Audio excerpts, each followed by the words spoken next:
25 pounds now. I need to lose like freaking 50 pounds. Lots of.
I had 21 pounds.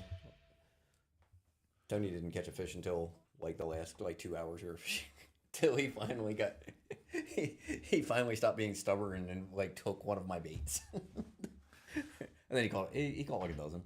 All right, we're back. It's another episode of Friday Night Shenanigans. We're in the studio tonight. Paul's back. Tony's out for drill. And tonight we're kind of just going to do... What's up, Matt? What's up, Matt? Tonight we're going to do a little bit of catching up with Paul. Paul has been traveling the roads and fishing more than he has been working here recently. A lot of fishing.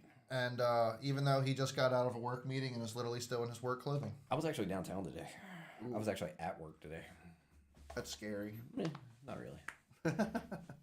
Downtown's not that bad. So, where you been the past couple of months, and what have you been doing? Well, all right, let's dive right into it. Let's dive into it. I started out the end of September with the MBN Mr. Bass tournament, which is like the club championship tournament. It's where the top guys from all the clubs can compete for the state team. That was at Deep Creek Lake. So I was out there for 4 days, 2-day practice for 2 days. Didn't really find much in practice. Outside of like normal Deep Creek stuff, which I was looking for other stuff. MBN Mr. Bass. Thought I found a good scope bite. First day of the tournament, like I go to those, like first day of practice, I find them in the morning, and I catch a couple nice smallmouth, like 2.5 pounders, which are pretty good fish out there. Decent quality. That's a decent quality fish on Deep Creek. So I thought I could go there and catch a limit. I went back there the second day of practice just to check on them. Still there, caught one, left. Go there the first morning of the tournament, and I kid you not, there were 20,000 yellow perch that had moved in. All the shad were gone, and there were like 20,000 yellow perch there. Like my scope screen was nothing but yellow perch. Just bait everywhere. The yellow perch actually pushed the bait out. So it was all shad.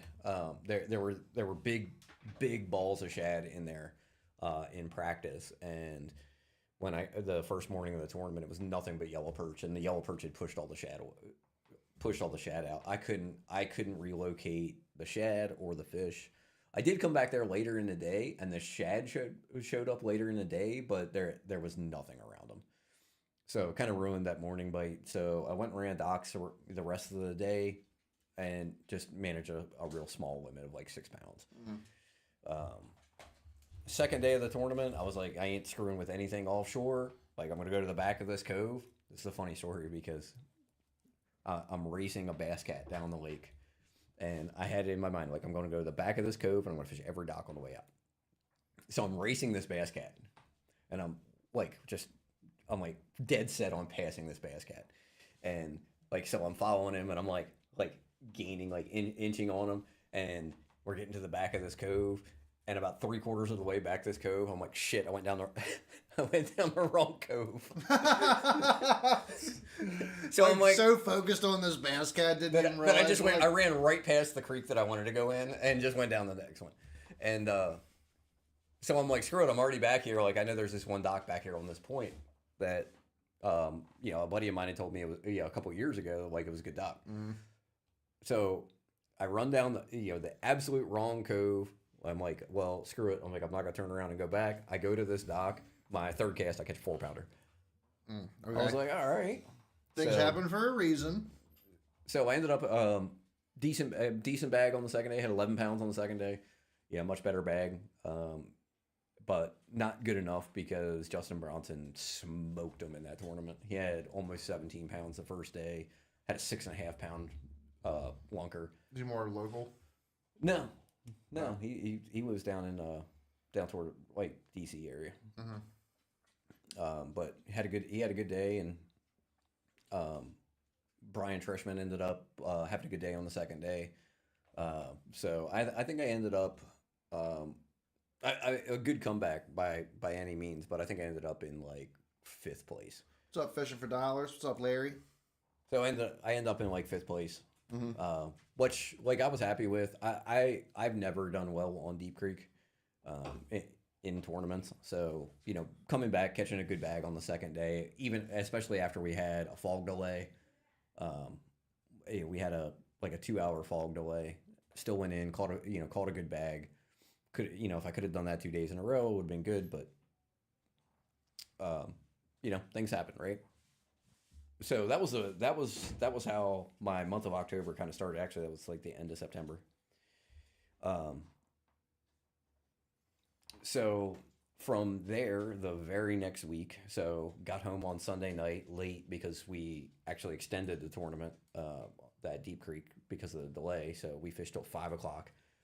So I didn't leave Deep Creek till like 6 o'clock. Got home at like 9:30. Oh yeah, that kind of sucks. Huh? I'm totally cut off there. Yeah, it's weird. Like in the beginning, it'll show everything, and then it like Condenses. I don't know. So, immediately, like I come home, I work for 2 days. Wednesday morning, shoot down to the Nanacoke for the TBF semifinals. Probably on the best bite that I've ever been on the Nanacoke. Caught him really good. Figured it out in practice. Found even with a flood tide. Found some areas that had some good quality fish in them. Fished the first day, fantastic first day. I had 11.5 pounds the first day. I was in 2nd place overall, first for Maryland, which for the TBS semifinals, if you're first in your state, you qualify for nationals. I really wanted to win the whole tournament. That was my goal. I was in 2nd place, had a really good shot, knew pretty much that I could duplicate that day, like no problem. So I get off the water, we go out to eat, get back to the hotel.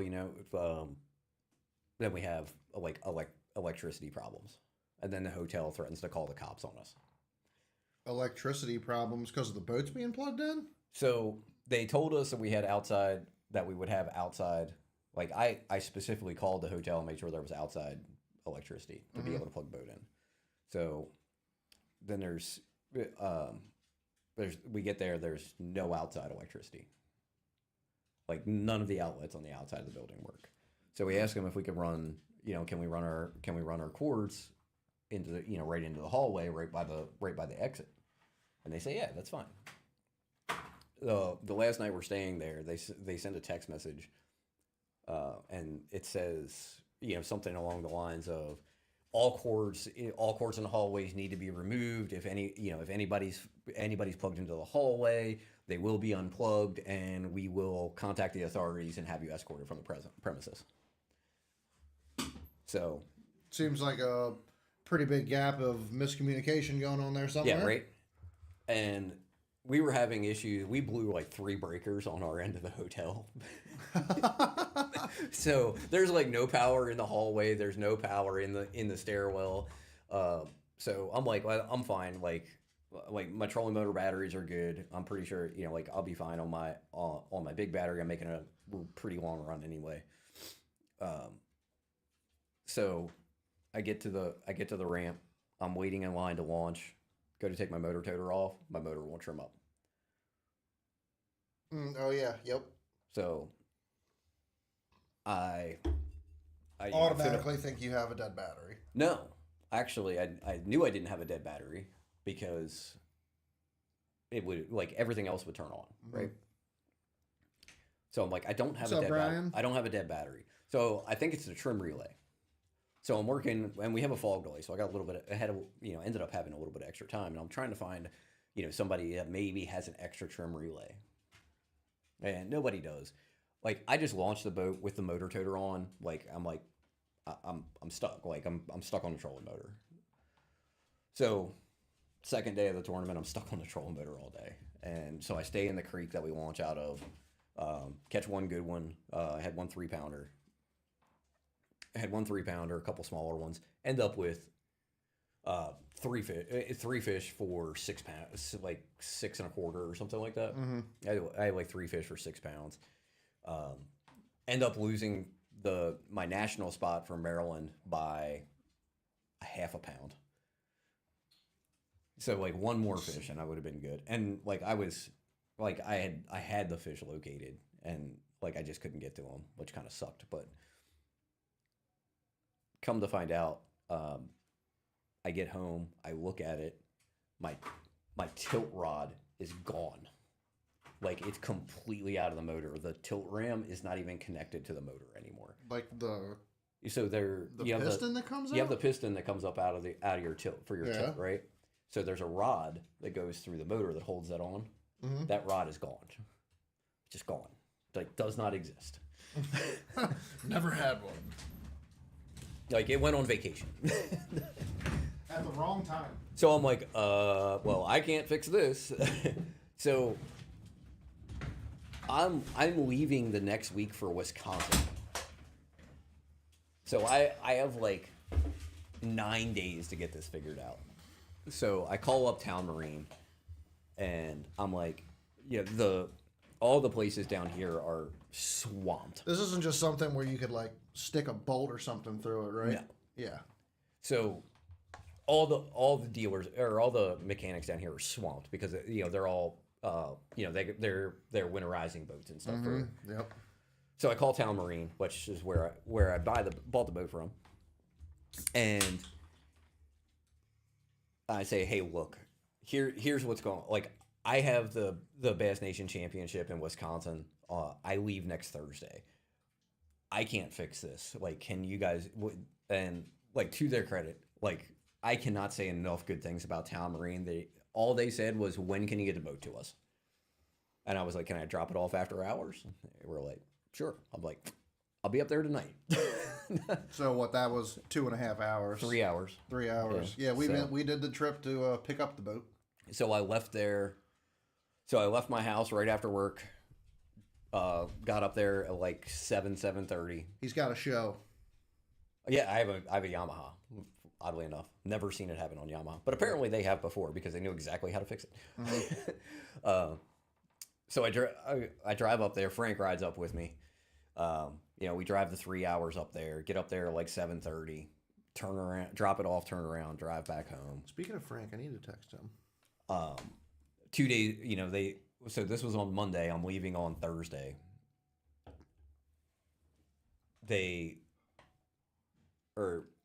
I'm leaving the following Thursday. So they, Thursday they called me and was like, hey, your boat's done. So, I mean, they turned around in like 3 days. Like, it was good to go. I went up and picked it up on Saturday. Got everything ready. And then shipped out for the next tournament, which was in Wisconsin at La Crosse on the Mississippi River. The Bass Nation Championship. Which was your first time on La Crosse. I've never fished La Crosse before. So it was my first time there. Beautiful place. I mean, just absolutely like canals everywhere. It's like, a lot like fishing around here, a lot like fishing the Eastern Shore. It's a little overwhelming when you're looking at all the different areas that you can fish. Yes. I fished 3 days of practice and only covered like half a pool weight. Never really found anything in practice. I found this one little creek that had fish in it. So I fished that the first day. I catch 11 pounds. I think as I catch 11 pounds, I'm like, okay, cool. Like I should be like, I think with 11 pounds that I'm going to be like flirting with the cut line, like close to it. Like I know I'm going to be below it, but I feel like I'm putting myself in like in contention. 11 pounds has been your number here for the most part, minus your trolling motor day. I was in like 160th place. Like those guys freaking whacked him. But I wasn't that far out. So the cut line was at like 14 pounds. Mike Nutter, who was out there with me from Maryland, he had 14 pounds on the first day. He was like the last boat on the cut line. So I'm like, okay, like I still need to catch him. Like I'm gonna need to catch like at 14 pound. Like I need to catch 16, 17 tomorrow. So I don't have a rider on the second day. I'm like, cool. I can fish everything the way that I want. I don't have to worry about a co-angler. I can run some of these wing dams and really swing for the fences. So I do that till 11 o'clock. I don't have a fucking bite. Like I didn't even have a freaking bite. So I decide, like, I'm like, you know what? Like it's nothing to lose at this It's 11 o'clock. Like I'm just gonna go back down to that creek. I'm gonna catch a limit, and like at least I can say I weighed in a limit both days. So I run all the way down to this creek, which is not that far. It's like 6 or 7 miles down the river. So I run down to this creek, and I've been in and out of this creek like 8 times. So I come in. I'm going like there's a big sand flat. Let me see if I can. So there's like a big sand flat like right here, and like the creek mouth's like over here. So like I come in, and what I was doing is coming in straight in, and then following this grass line back to these creeks. Well, it's so late on the second day, and I'm like, damn. I'm like, I can cut. It's just a big sand flat. I can just cut this corner a little bit. Like I'll be good. It's just a big sand flat, and like I'll save some time. Idle my boat right up on top of a rock pile. Oh God. Do so far $7,000 worth of damage to my boat. Still waiting on the quote for the lower unit. So at that point, like, and it wasn't even stuck bad. Like I get stuck. I shut the motor off. I jump up front on it, drop the trolling motor. It doesn't take much to damage that fiberglass. Floats right off. Yeah. Right? Like doesn't even drag off with the trolling motor. Like my weight on the front lifted the back end and up, floats right off. Go back to fishing. Had like one of the funnest days fishing. Like I'm by myself, not having to worry about a co-angler in the back and like boat position, can fish it the way I want. Dude, I catch like 40 fish in this creek. Like on the second day. Most of them are not keepers. Like I only caught 5 keepers. 14 inches was keeper size out there. And you know, I'm catching so many like 13.5 inch fish. Like, but I catch my 5 keepers. Bunch of I don't have any 2 weight. pounders. I don't have any weight. I had 9 pounds. You know, nothing crazy. I caught 1 2.5 pounder. Rest were 14. You know, 14. One was like the like closest line burner. Like I'm at the tanks, and this dude is flipping this fish over and putting it on the line, flipping it over. Like, and I'm like, I told him like as soon as I dumped it in, I was like, I'm gonna make you work for that today, because I had 3 of them that were just like barely touching 14 inches, and this one he's like flipping it over, and I'm like, oh god, it's gonna be short, and finally he like lays it down, he chucks it in a bag, holds up his hand, 5 fish. I'm like, whew. So weighed in my 9 pounds, ended up finishing. I was in the top half of the field. I think I was like 113th or something. Something like that. I can't remember, but out of 250 boats. What more, for a place that I haven't been before, caught a crap ton of fish. I mean, in 2 tournament days, I caught 60 fish. I never found a big bite in practice. I caught 1 3-pound smallmouth randomly, and just never found anything to, work. Couldn't really get a pattern, or. I mean, I had a pattern for small fish. Yeah. I could catch the crap out of 2 pounders. Let me guess, you were just pitching a jig, throwing a jig around. Sort of swim jig, actually. Okay. So every fish that I caught in the tournament, except for one, was on a swim jig. I was oddly enough like doing something that I've never done. Like I fish a swim jig in the grass, frequently. I was throwing a swim jig on hardcover, and that's something that I've never really done before. But one day in practice, we're fishing along, and there's like this really shallow, really shallow wood. I'd been throwing a spinnerbait, and it was like too shallow. I had a half-ounce spinnerbait, and like it's way too shallow for that. And I had a swim jig tied on because that's just a thing out there, right? Everybody throws a swim jig. So I picked up my swim jig and threw it up next to this wood, and boom, I catch a keeper.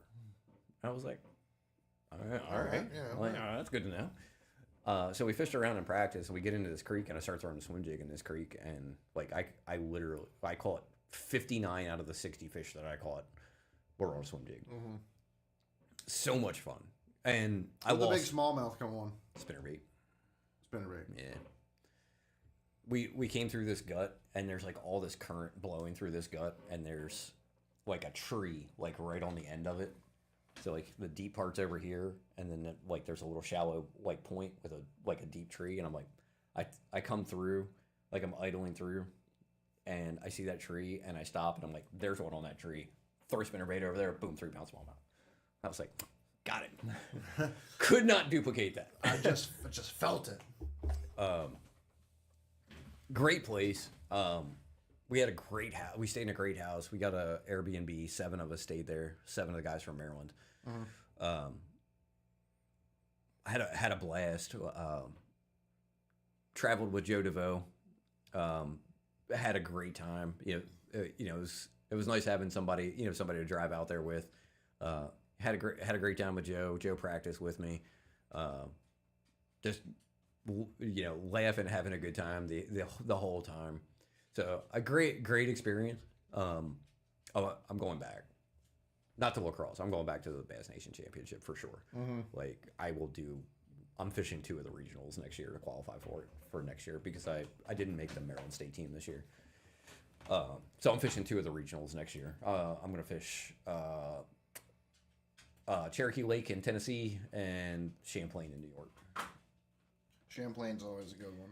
Yeah, Cherokee's really cool too. I really like those East Tennessee lakes. That's not a toy. That's a frog. I do have some experience down there on the East Tennessee lakes, so hopefully we can do pretty well down there. So come back from. I drive 16 hours back from Wisconsin. Have a club tournament on Conowingo the following weekend. So I was home on Saturday. Did our played weigh-in master for our open tournament on Saturday afternoon for the River Rats Open tournament, which Duke shout out to Duke Nave because he smashed them in that tournament. He had a little over 24 pounds. Did that when me and Tony went practicing with me on Monday for Conowingo because I hadn't been there since July. Called him pretty good in practice. Went up to Conowingo for my tournament on Saturday before. Caught him pretty good. Had 14 and a half pounds. Ended up second. Ended up second. I'm like, well, damn. So you can't beat the guys that live up on Conowingo that easily. Oh no, this was a club tournament, so this wasn't against the Hammers. Yeah, right. No, one of my guys in my club got lucky and landed on a pot of fish, caught all his fish out of one spot, and had 15 pounds. Sometimes that's what it takes. Sometimes you search for them and find them. This was my favorite part about that tournament. So we launched at 7:10. I had a limit at 7:19. Oh, nice. Yeah. 19 minutes. It took me 19 minutes to catch a limit, which is pretty awesome. 7:10 to 7:19 is 9 minutes. 7:29. Sorry, it was 19 minutes. Was the water up? Was the water up? No. What's up, Matt? Thanks for joining the show, buddy. What's going on, Matt? Hello, Matt. That's a good dude.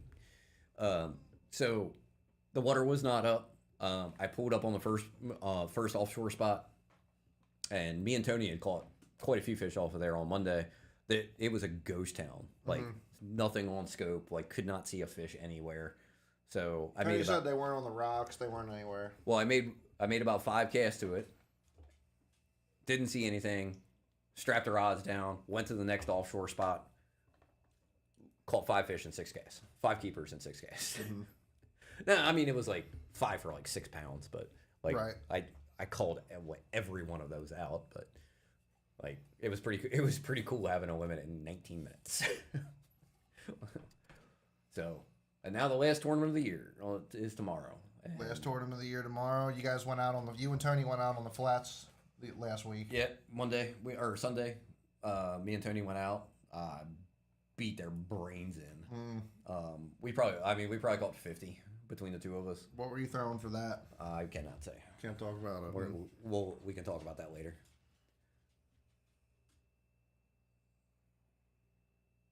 Is there a guy, Matt, in your club that just got a new boat? Yes, Matt Circus. Also fishes the TBF with me. Good kid, younger guy. How many people are in your club? 13. 13. Yeah, 13 counting boaters and riders. Oh, really? Yeah. So what is it, like 6 boats? We have more boaters than riders. Okay. So we have me, Tom, Ken, Ron, Larry, Matt, Kevin. So we have 7 boaters. 7 boaters. 7 boaters. Who has the biggest club around here with the most participants? Of the Bass Legends. Bass Legends? Yeah. Why do I feel like they're not like I can't say like Harford County based, but Dan, are you talking about Matt Circus, young guy? Just got a new skeeter this year. What'd you say? So I feel like Bass Legends is like I feel like Bass Legends is never in like Havity Grace or Joppa or anywhere. It seems like they're always up at a lot of the guys in Bass Legends are from like Pennsylvania. Yeah. Okay. So that like southern Pennsylvania area. So they, most of their stuff is. Nate Brown fishes with them a lot, doesn't he? He's in Bass Legends. Yeah. Yeah. Yep.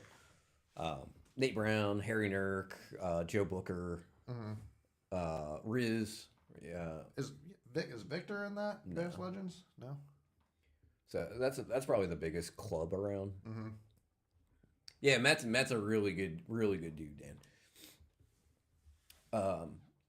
They have some open. They hold a little open trail. During the year they have a Friday trail. That's just pretty cool.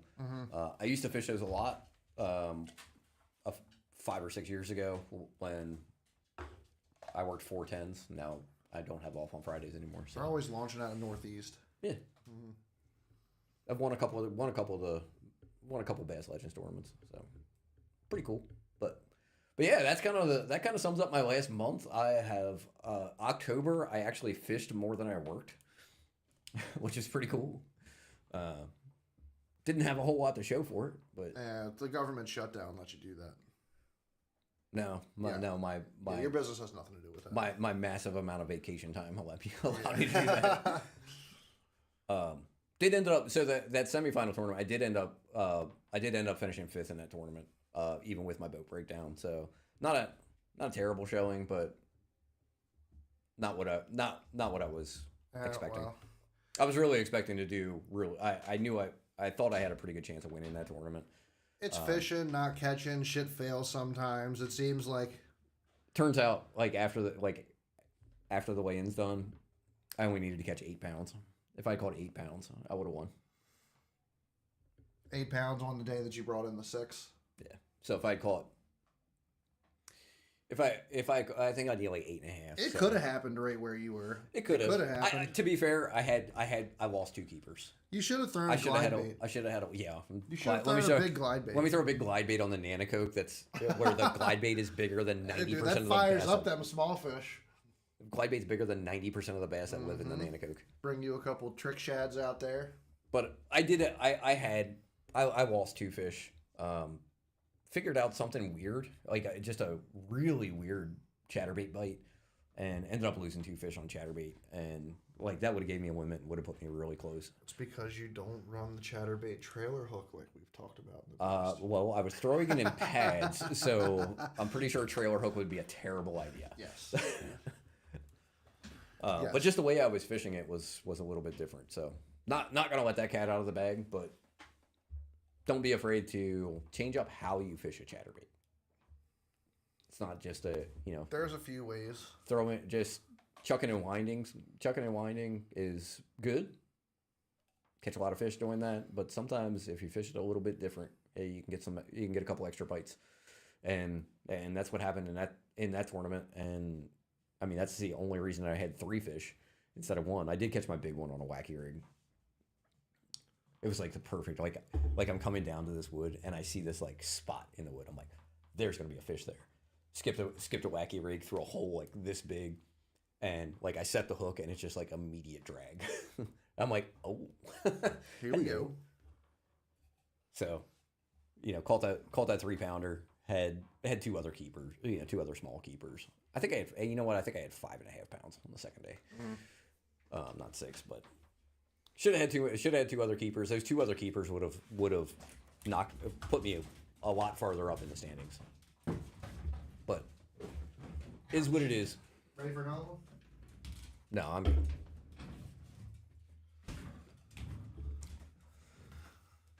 So you drink beers faster. You got to gain that 25 pounds that you lost. No, I'm good.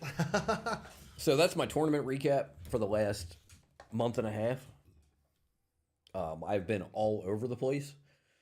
I've done a crap ton of driving. I've drove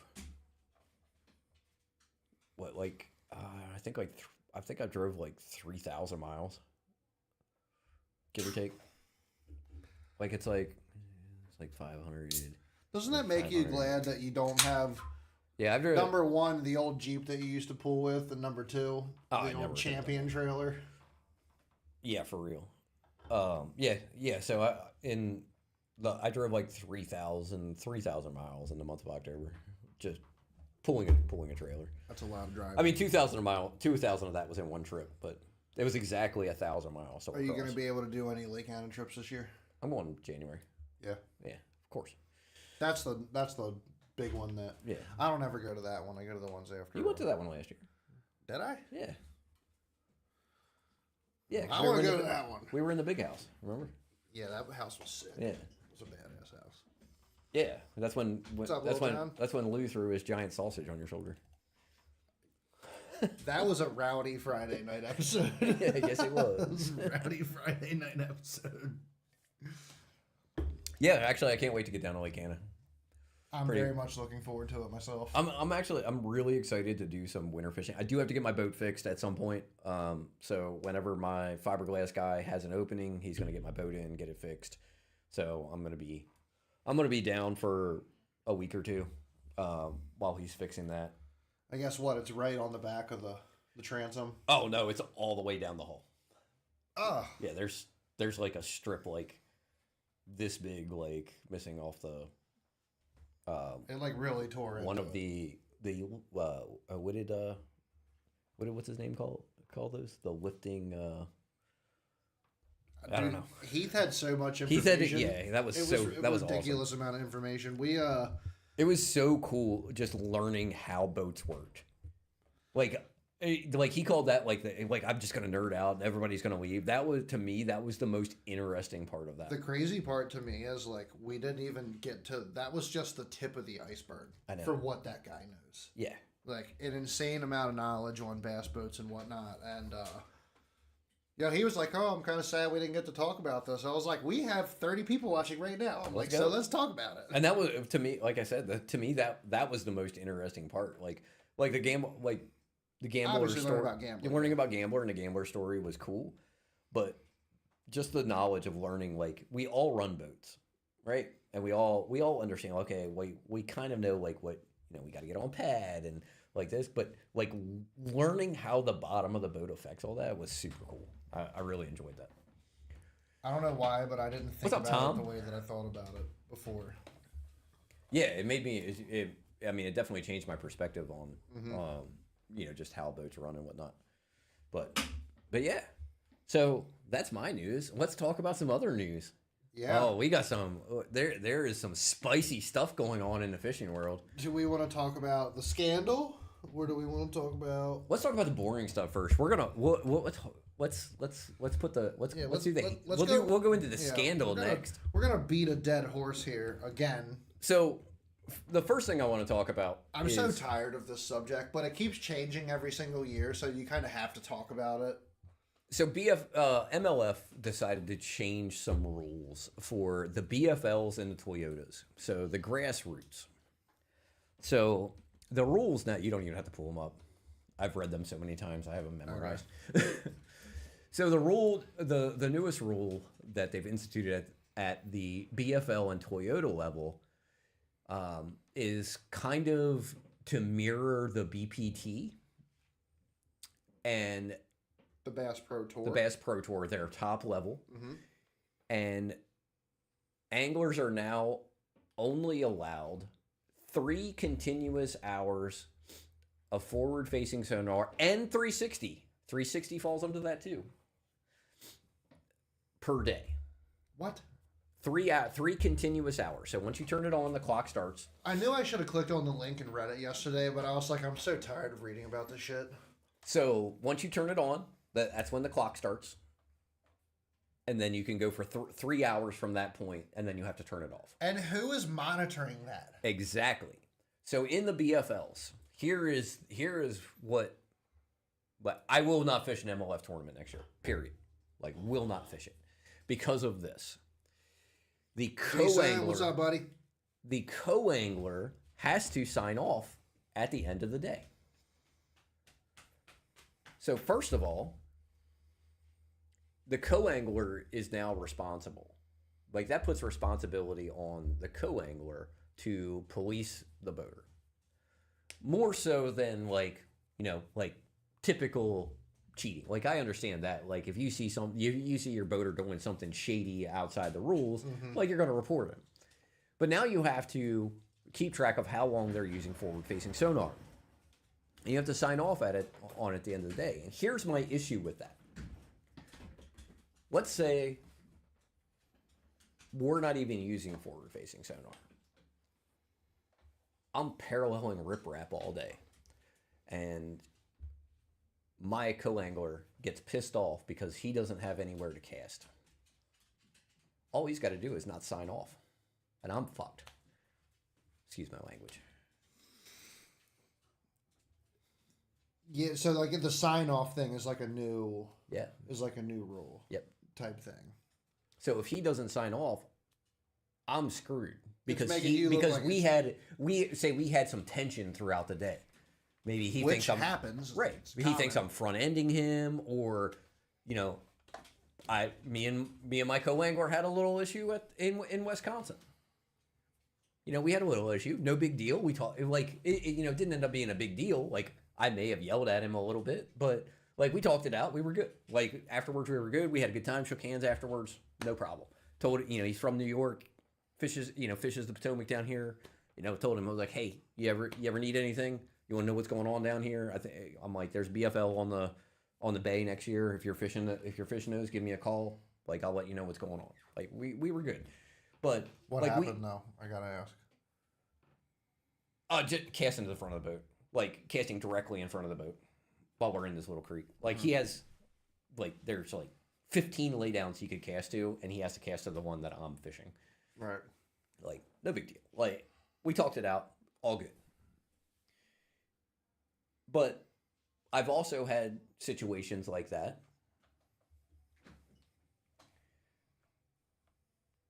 Yeah, I remember that vaguely. So, but I've also had situations where I pull up to the dock and that co-angler gets off the boat and never says another word to me because he didn't like that I said something to him for doing something. Mm-hmm. So, what do you do in that situation? I see it like that's an easy way to have a revenge type deal like that. Like, yeah, I'm a co-angler. I'm pissed off at this boater. Screw this guy. I'm not signing off on that. Now he's DQ'd. There's definitely a lot of holes in that. Obviously, it'd also be very shady on a co-angler's part to lie about something like that and get somebody DQ'd over. You know what I mean? It's just. Are you lying? If you like, I'll just leave. I'm not lying. Like, I'll just leave, not sign off on it. Yeah, I'm not a fan of that. It's just not going to work. I feel like putting the onus of adherence to these strict, well, two things. Putting the onus of adherence to these strict rules on the co-angler, one, is not fair to the co-angler. The co-angler can work, like that co-angler should be worrying about his day. Like, he shouldn't have to be like, oh man, it's 7:42. You got 18 minutes left to use your forward-facing sonar. Like, I think that's absolutely asinine. The second thing is, stop over-complicating the rules. It is. It's really stupid, and just ban it. I don't care. I love forward-facing sonar, but make the rules clear. Honestly, let us fish with it, or tell us not to fish with it. I was a little bit a fan of what the Elite Series did last year, where they're like, okay, you guys use forward-facing sonar, but you get one screen. Yeah. You get one screen. You get one screen, you can't have 19 screens on your boat. You get one screen. That's the screen you get to use, and that's it. We're getting to this point. One transducer, 55 inches of screen. So you can have two right, 16s and two 12s or whatever. Right. Right? But you're not putting live on all of them. You got it on one of them. Right. Because you only have one transducer. Like, you could have it on multiple ones, but it doesn't really matter because you're only using one transducer. Yeah. You can only see one view, right? Like, I thought that was great. It kind of limits that whole, it's too expensive. I'm not always the biggest fan of technology that comes out and whatnot. Look, he's got my freaking. And they did, and then they put it out there like, okay, you have one. These are the approved transducers. Anything that comes out from this point, we're going to look at, and we'll decide whether it be allowed or not. That was, to me, that was the perfect solution. Yeah. Now they've changed, and they're going to. They went to that coin toss, and part of their tournaments you can use forward facing sonar. Part of them you can't. Again, I'm not against that. I'm also not against because that's not a black and white rule. That's at this lake you can't use it. Yeah. At this lake you can't use it. There's no real gray area there. It's supposed to try to help balance things. The screen's supposed to help balance things, but to go, you can only use it for 3 hours per tournament, such and such and such. That's just all right, man. Like, just ban it at that point. Right. I don't that's fine. I don't particularly like that. But I don't see any issue with it. I'm not a I can't say that there's an issue with that because it's black and white. You can use it here, you can't use it here. Cool. Like, it's that is black and white. I'm not an advocate for it. Like, personally, I'm like, I don't really care about it. I'm just like, it is what it is. Like, I don't like watching them fish on television with forward facing sonar. Like, it just doesn't do anything for me. I can understand that. I'm also just not like, ban the technology. Like, I don't think that's going to do anything for the sport either. No. So because you're just taking, if you ban it, we talk about, oh well, we got to protect. The big thing is here. We got to protect these bait companies. These bait companies are losing money. They're not. If you ban it, then those companies that have made things for forward facing sonar are losing money. So you're robbing Peter to pay Paul. You're losing money in the industry in one sector to gain money in the industry in another sector. I don't think they're losing that much freaking money. It's not like people are just going to stop buying chatterbaits because forward-facing sonar is out. I always like to put it this way. Do you think when the word processor, the precursor to the computer, right? When the word processing became a thing, was anybody out there trying to save the typewriter companies? No, they had to adapt. Maybe. I don't know. I wasn't there. They had to adapt to the market. You can't protect a business just to protect a business. They need to adapt with the market. If you're just protecting them, based off of, well, this is the new way the market is going, they're not going to be successful anyway. Because the market's always going to change. So what are you going to make rules to protect those companies when the market changes again?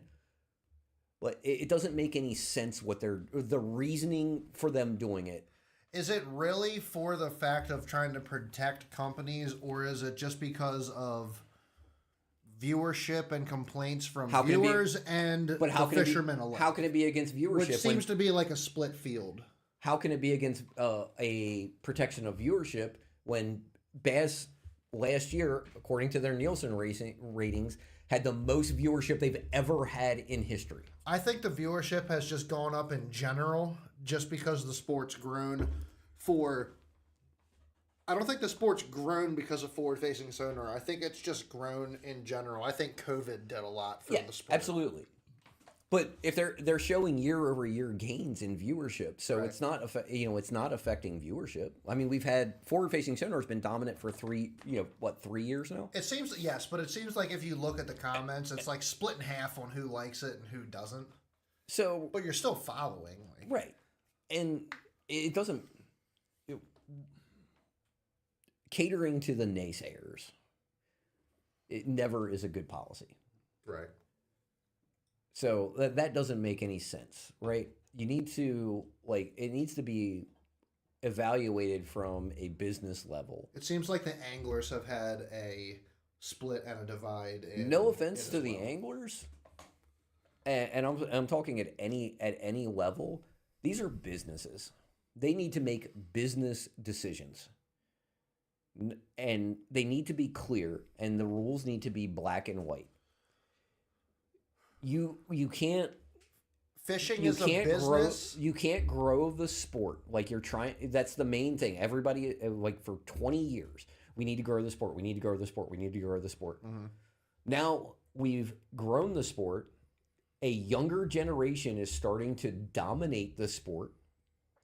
And now we're listening more to the older generation of anglers. And I'm not saying just the pro. I'm saying at all levels. We're starting to listen to the old generation because they don't want to fish. Oh, I don't want to fish like this. Well, why are you catering to them when you have, thousands of high school anglers coming up? That's the future of your sport.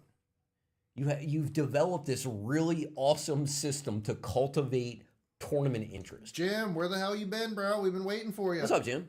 So you've cultivated this really awesome system to gain more tournament anglers by creating these high school teams, these college teams that are getting younger and younger people into this. And these younger people seem to be essentially getting pushed out, or getting pushed to the wayside, or getting a lack of respect because they haven't been doing it as long. And what they do doesn't mean as much as what somebody who's been doing it for 30 years does. And I don't think that's necessarily correct, because the market is changing. Again, it's a business. Tournament fishing is a business. I'm not saying fishing in general. Tournament fishing is a business. It is a business. So if you're running your business correctly, why are you catering to the shrinking population of your customers instead of the growing population of your customers? It doesn't make any sense to me. I understand that point of view, and that makes a lot of sense to me as well. And I'm not saying I love seeing my favorite anglers to watch are some of the older anglers. But I'm not saying anything again. I'm talking strictly from a business standpoint. No, and what I'm trying to say here is just from a standpoint of, I understand both sides of the argument. I tend to side with the other side. So, is there younger anglers who can go out without forward-facing sonar and smash the older guys? Absolutely. Yes, there is. Tucker Smith just did it. There is. But I think it is a lower... You have less younger guys There's a few of them. You got Trey, Tucker. There's a handful of them that are going to go out there and they're going to be competitive whether they have forward-facing sonar or not.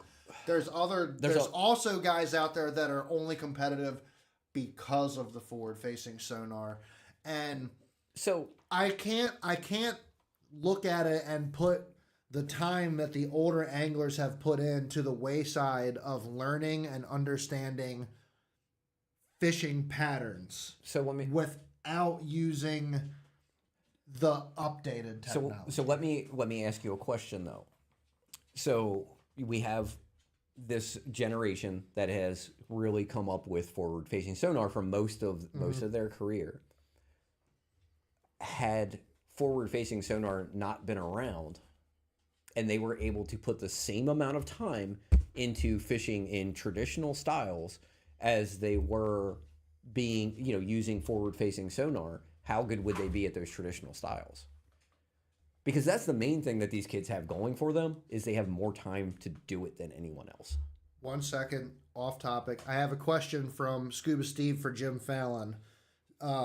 Jim, Steve asked if the cold front on Monday and Tuesday shut the fish down on headwaters like it did where he was, because he fished Henderson and Rainbow River, and he said the cold front shut them down. Did it get shut down for you on headwaters Monday and Tuesday? Sorry. Well, I don't even think that it's forward-facing sonar that's allowing you to skip the learning curve. Like, everything you want to know about fishing can be found on YouTube. Yes. That's a big part of it too. Yeah, it is. Where just like anything, we had to go out, like, we see a new bait in like when I was a kid, like I saw a new bait in a magazine and I look at it and be like, well, how the crap am I supposed to fish that thing? And like, I just had to buy one and go out and learn, like, and learn. Now, like, oh, I want to know how to fish chatterbait. Let me pop on YouTube. Mm-hmm. Do this. Here's a million different ways to try to fish in a chatterbait. First video, top 5 ways to fish a chatterbait. Mm-hmm. Right? Oh, you go on there and how to dial in my forward-facing sonar, how to use my forward-facing sonar. There's so many videos out there about forward-facing sonar now, it'll make your head spin.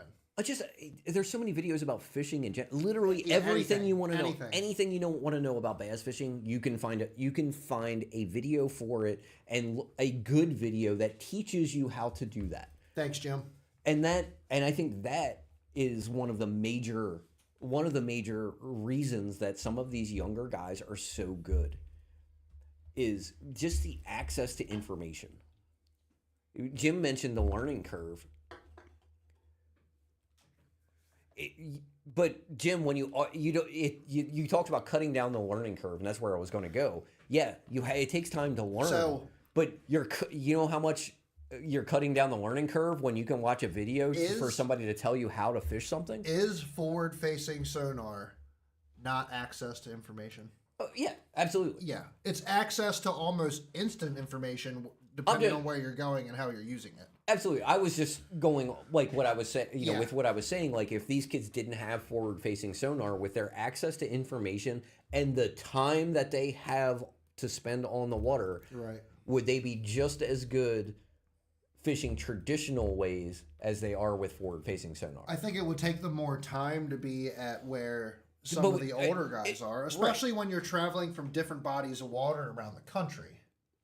But I can learn about any lake in the country off YouTube too. That's the crazy part about it. We don't have to.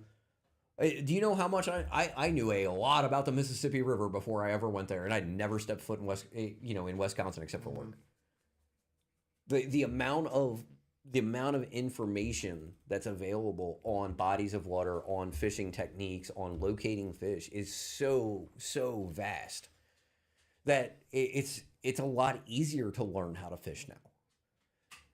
And that's something that doesn't get talked about a lot. Mm-hmm.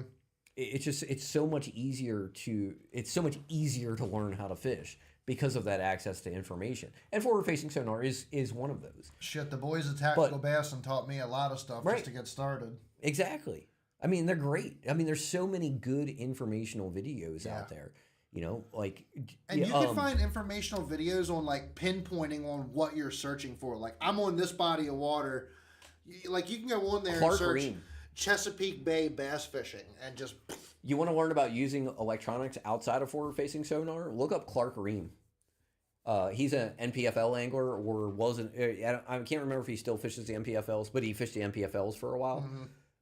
He's a guide on Rayburn. He has some fantastic videos about locating offshore structure with side scan. I mean, fantastic videos that tells you, like, pulls up the picture. Here's what I'm looking at. Like, he'll pull up screenshots. Like, here's what we're looking. We just went over this spot. Here's what I'm looking at. Here's the school of bass. Here's how they set up on this. These are white bass. You can see that these are white bass because they're positioned like this, or they're up off the bottom. Like, just goes into so much detail about how to side scan. There's just so much.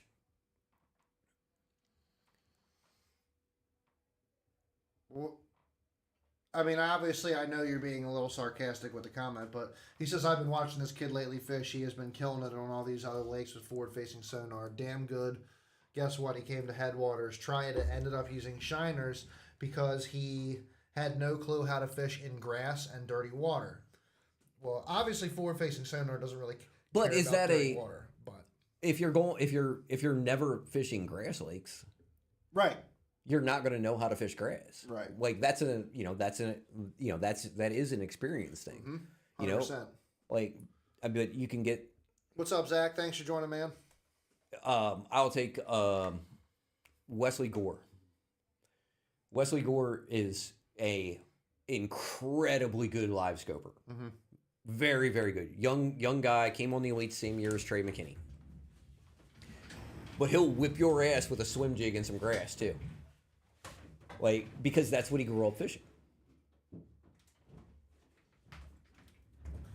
Yeah, because that's what he does. Like, he only wants to target the biggest fish. So if you only want to target the biggest fish and you know how to do that, why would you go to a grass lake that takes away your biggest opportunity to catch those biggest fish?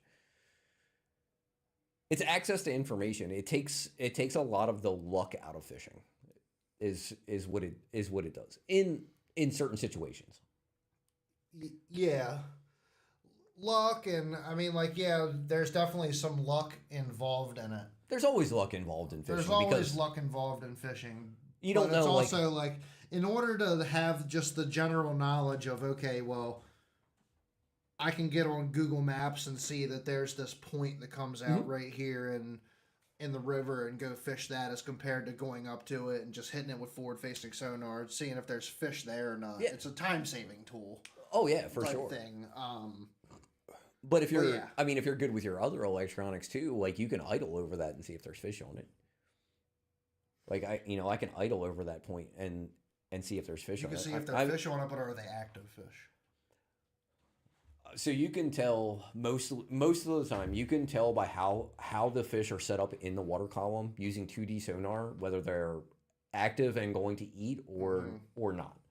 I learned that from a guy I fished with in Tennessee.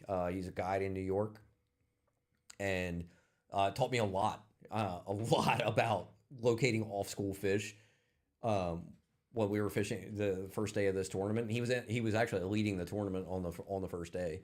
But we would pull up to a point, and he would just idle over the point, and he's just looking at 2D sonar, and you'd see the fish position, however, like, they'd be down on the bottom, or like, and he would just go, those fish won't eat, off to the next point. He never even got on the front deck. Like, he knew. That's having time and looking at that 2D for so long and understanding that. Right. I can look at the way these fish are set up and tell if they're going to eat or not. But it takes time to do that with forward-facing sonar too. You still have to learn. Yes and no. You got to learn how to target them, and then if you throw a bait at them, and watching how they react to that bait can give you a lot of information. So think about how much time you talked about it being a time saver. Think about how much time that's wasting. Like, if you have to go out and throw a bait at them to see if they're active or not. That's what guys have had to do for a long time. But versus being able, having the knowledge of knowing how those fish are set up. But again, like, I'm just saying that it's not necessarily the time-saving tool that we think of versus, your time on the water and just using your other electronics. So was that like the number one rule change that happened with the MLF? Was that there's a 3-hour time limit now? What else was changed? Anything else? So that's really the only rule. The Toyota series is the same, but they're using lock boxes. The lock boxes that they use actually have a timer in them. So when they're unlocked, like the timer starts, and then when they're locked, the timer stops. So when you get off the water, they can check like how this box was open for 3 hours, right? Jim, there is 110% things that you can only learn from experience. That's the truth. But it's the same thing with forward-facing sonar. You got to have the experience with forward-facing sonar. We talk about this experience thing too. Like, how much experience do you need to be considered a good fisherman? Mm-hmm. Because, I mean, Trey McKinney spends 300 plus days a year on the water and has since he was 12 years old. He's got a lot of experience. That's 3,000 days he spent on the water. And he's younger, and he just understands electronics a lot better. My mom still can't use the damn TV remote. So here's something else that I think some of these are young, like 20 to 30-year-old anglers don't get credit for is, they've always had forward-facing sonar. That's all they know how to do. Forward-facing sonar's really only been out for 5 years. So if a guy's 25, is it really only been 5 years? Yep. 6 years. 2019 is when live forward-facing sonar came out. It's when the LVS 32 came out. Mm-hmm. So if a guy's 25 years old, he was fishing traditionally before he had forward-facing sonar. Some of these guys, like Fisher Anaya, who I'm pretty sure he's in the top 10, so he's fishing tomorrow in Okeechobee. So he made the Elite Series this year. He's 19 years old. He didn't have forward-facing sonar until he won a tournament and could afford it. He won a tournament. They went out, bought forward-facing, got himself a forward-facing sonar set up. Yeah, Panoptics was the first, but it sucked. I'm talking about the true live sonar. Panoptics is basically just a flasher stuck on the front. Yeah, that pointed to the front. However, that was the first. Jason Christie was the first person to win a tournament with forward-facing sonar using the original Panoptics. But yeah, like I said, a lot of these young guys don't. It almost upsets me that people not that they don't get the respect they deserve. That's not necessary. I don't think they're better than anybody else. But the amount of disrespect that they get because of the fucking keyboard warriors.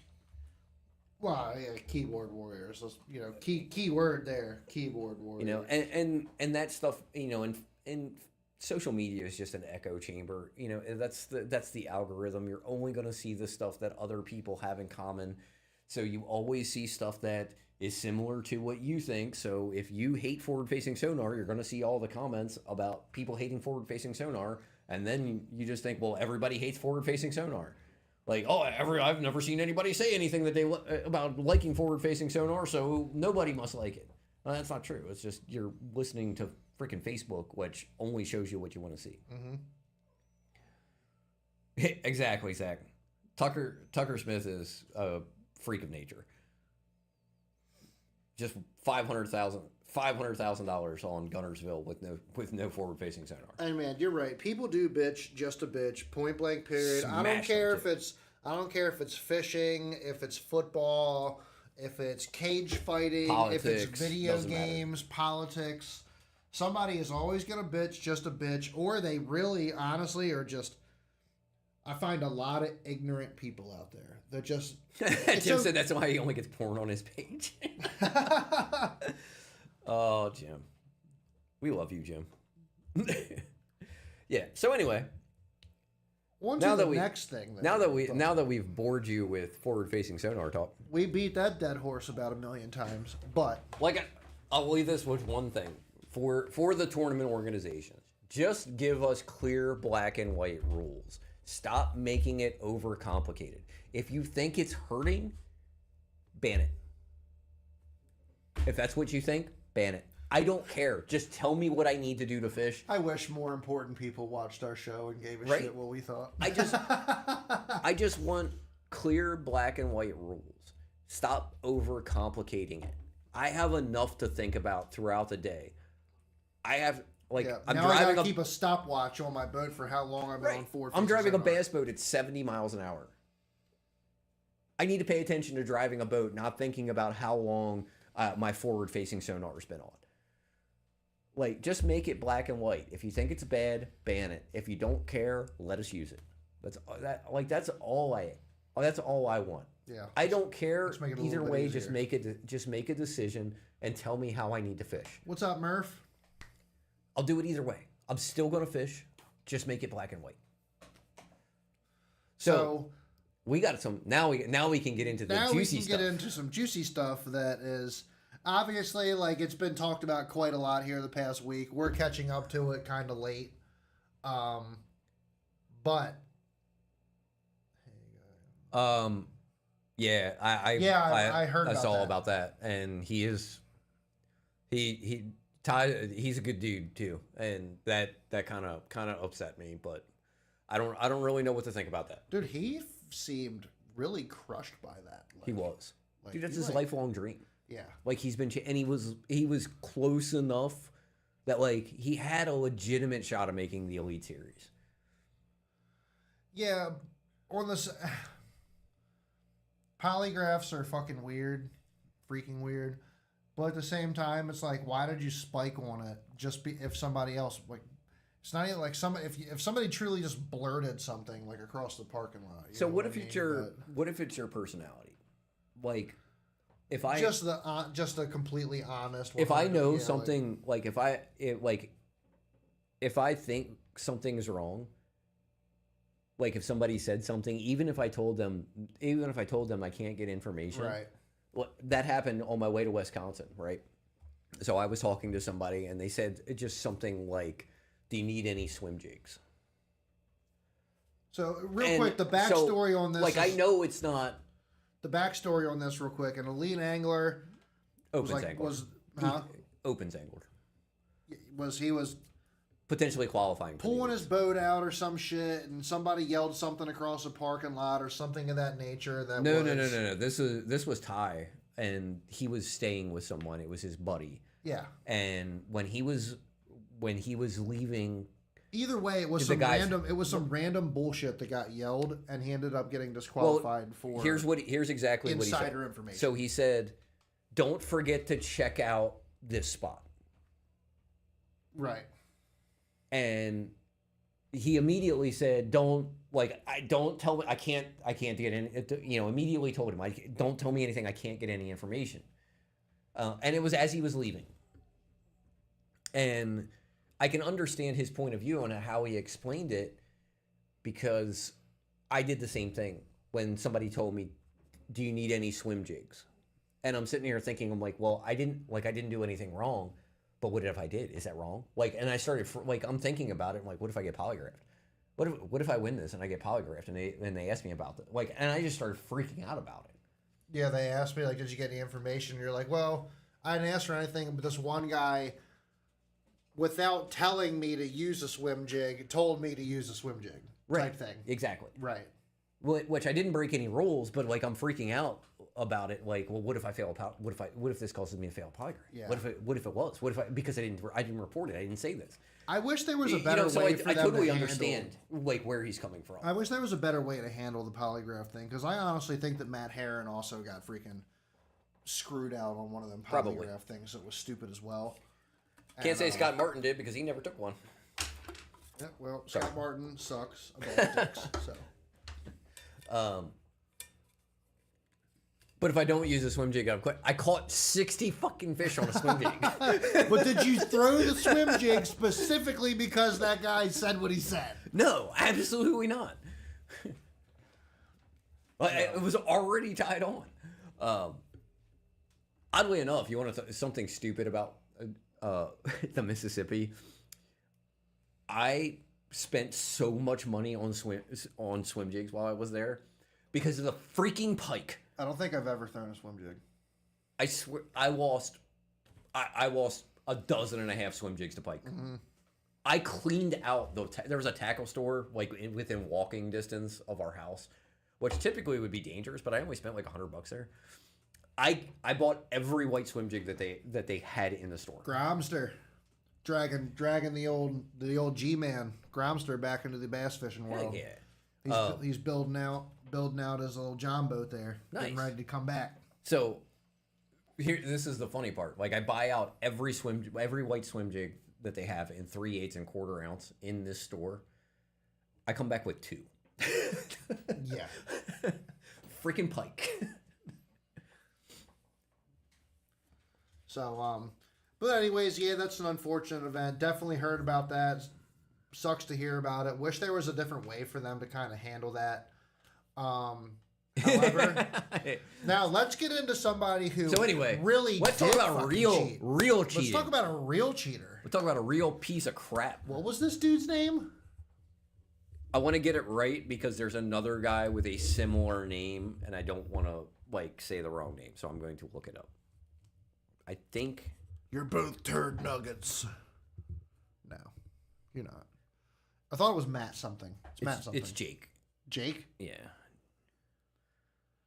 But so anyway, so it is Jake Hausman.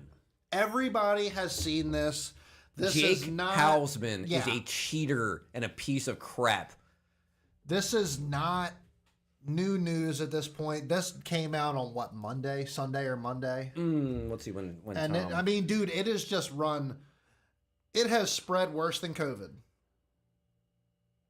in the past freaking week, and so this dude was caught with a cutout of a kayak on a freaking bass tracker, submitting fish. And here's the issue with freaking online tournaments, dude. Here's the issue with the online tournaments, point blank period, right here.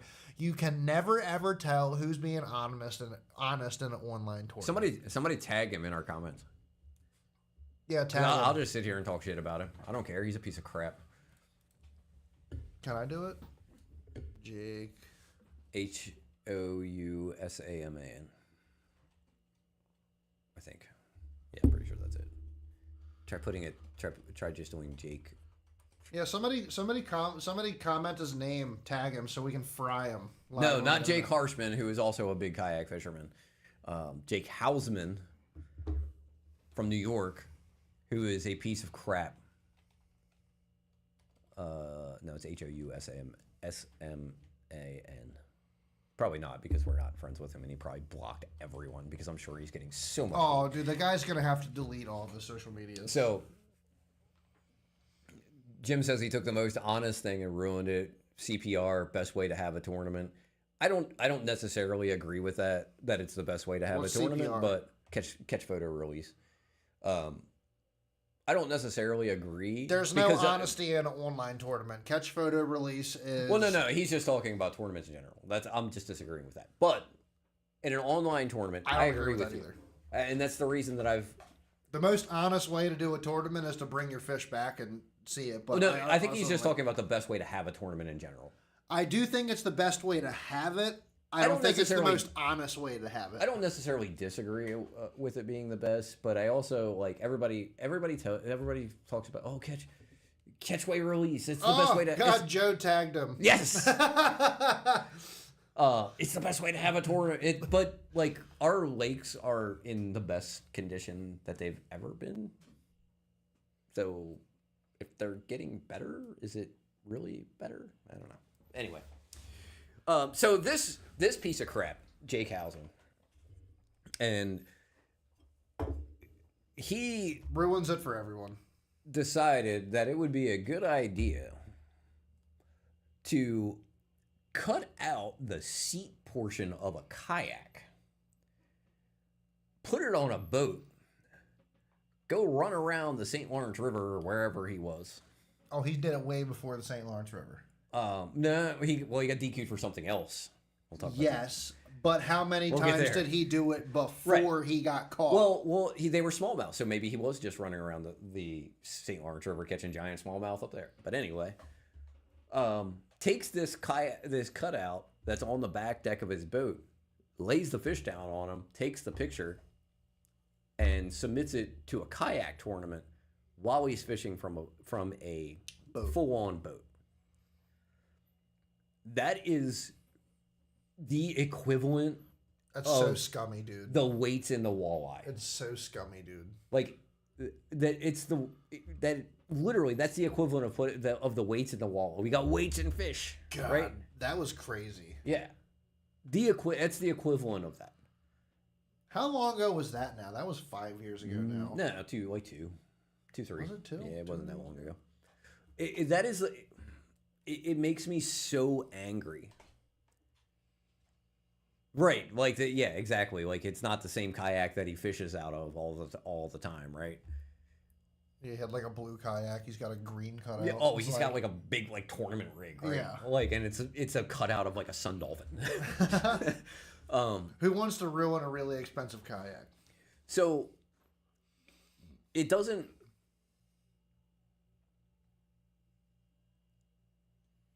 You got snakes and crumbs. Walleye guys were snakes. I don't understand exactly what you're saying, Joe. Oh yeah, that is definitely a well thought out means to cheat, and I say that. Right, he had a plan. Like he definitely had a plan. Yeah. It's not like he made a mistake. It was intentional. It was thought out. And that can't not be intentional. There's no way that could not be intentional. He intentionally tried to defraud people out of money. He should go to jail. I am Brew Tank, cheers, brother. 100%. Can I get a beer? When you get a chance, since I figured you were about done. He 100. I think charges should be pressed, if possible, in the state. I'm not sure exactly like which state he's. What can he be charged on though? For. But anyway, I mean, like we're getting into it before we've even described what actually happened. Even though most people actually know what was happening. The dude cut out a kayak, put it on a freaking bass fishing boat, and submitted catches to a kayak tournament that he was catching from. Terrible photos, by the way. Yeah. So here's the funny part. Like, so I actually got to see some of his tournament submission photos, and you can actually see that part of the kayak is cut off in one of the tournament submission photos. Oh, dude. I agree, Joe. Absolutely. Yes. I'm surprised street justice hasn't been served. It was almost like, dude, them guys at that walleye tournament almost got their asses beat to death. I think if it wasn't for the tournament director, those guys would have got pummeled. Yeah, they would have got pummeled, and if it wasn't for the fact that this guy was submitting photos for a one-line tournament. Well, it's not like he was at the ramp with 90 people around him for weigh-ins. It's not how it works. This is also not the first time that he's been disqualified. Yes. So he also got disqualified from a tournament earlier this year on the Susquehanna River for fishing an off-limits area. Not off-limits by the tournament, off-limits by the state of Pennsylvania. From my understanding, just from reading and talking to some other kayak anglers that are familiar with the situation, that he is currently in litigation, and that's why he hasn't officially he's been protested for it, but hasn't been DQ'd because he is in litigation with the state of Pennsylvania on whether he is actually allowed to fish there or not. Well, he's freaking cooked now. Now, I don't. I saw today. They already locked his account out. Yeah, today officially, TourneyX has banned him from competing in tournaments. So that's one of the larger online areas or online. Adam, what's up, buddy? Good to see you, man. So he's banned there. He will never be allowed to compete in a tournament there. I also heard that I can't remember the name of the other online tournament organization, I've also heard that he's been banned from there as well. So he'll never be able to compete in an online tournament again. That guy won't be able to show his face at a boat ramp for maybe the rest of his life. Yeah. Same with the freaking walleye dudes. I mean, them dudes, you can't even show up to a boat ramp again. You're just gonna get your freaking shit pushed in. I heard there was a rumor that Tony Christensen, who was a guy who was cheating in professional bass tournaments. So the guy they were saying that had stuff underneath docks. He had a box under the dock. Yeah. That had a small hole in it with like slits cut in it. Yeah. So he could pitch his jig into the hole. The bass were in there. They hadn't eaten in like 3 days, so they're going to eat the jig. And because he got the slits cut in it, he could then pull them out of the box. But they wouldn't swim out of the box because they can't push against it. Weird. Isn't that weird? Yeah.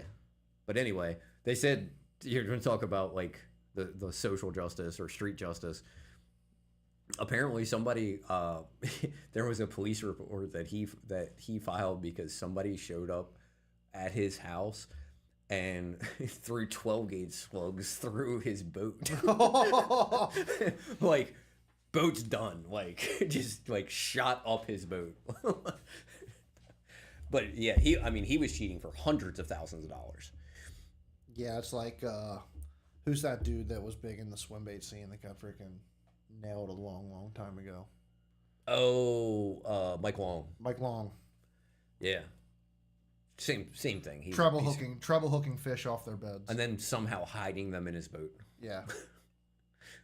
And then randomly like taking a leak off the back of the boat and catches an 8-pounder. Wild. Well, yeah, so I mean, this guy's cooked. He's a complete scumbag. Even admitted. I mean, he sent a message into the one dude, and was like, "Hey, like, you're right. I'm sorry. I happily accept my." That's the thing that like. The thing that tells me this dude is a fucking sociopath is he's just like, I happily accept my lifetime ban. Like, why would you even word it that way, you scumbag? The message showed no remorse whatsoever. Well, he didn't care at all. He was just like, I happily accept it. Let me know if I can give you the money back so you can distribute it to the people that were deserving of it. Which just made me think that like, oh, I'm just trying to pay back the money so I can avoid getting charges pressed against me. Yeah, that's not, You know what I mean? Yeah. So it's just the lengths this is what I put on tactical fishing. Andrew's page when he posted about it. I'm like, here, I'm gonna read the message. The lengths that some people will go to cheat for a little bit of prize money is just asinine. It is ridiculous. Right. I get it. If you don't cover all of your bases in any of these tournaments, somebody will cheat. And guess what? I hate to say it, but there's more people out there cheating than this guy. They just haven't been caught yet. So tell me that this doesn't sound like just super weird. So here's the message that he sent. Hi, John. I just wanted to reach out and tell you I'm terribly sorry for cheating in your online event back in June for New York KBF. I understand my apology will never be accepted, and I am fine with that. My actions were unacceptable, and I am happy to receive a lifetime ban from all tournament trails across the country. I was wondering if I could send back the money I won so you could properly distribute it to the rightful winners. That's such a weird. That was a very, very weird way to word things. Like there's no remorse whatsoever. I read that, and no, there's no remorse whatsoever. It was more of just like a cover your ass type of message. It wasn't even like just like, I'm happy to receive the lifetime ban. Let me know what I can do to right the wrong type shit. And it was just like, sometimes like like somebody does something wrong and you're just like, okay, well they feel like I can tell that they feel sorry, but they're sorry they got caught. They're not sorry that they did. There was honestly nothing. Like there's nothing. There was nothing that dude could have said. There's like no emotion whatsoever. I don't care what it was. There was nothing that dude could have said that would have made anybody just be like, oh, he's sorry for what he did. No, you're not. people are only ever sorry from what you said earlier. Right. They're sorry when they get caught. I think that's the case. I think that's the case, Jim. I'm think he's. That's absolutely what I think that's about. But yeah, I mean that is absolutely crazy, and now we're gonna have to see what's gonna happen because going forward, I imagine that these kayak tournaments are gonna have to change some of their rules because of this shit. Yeah. And I personally have never.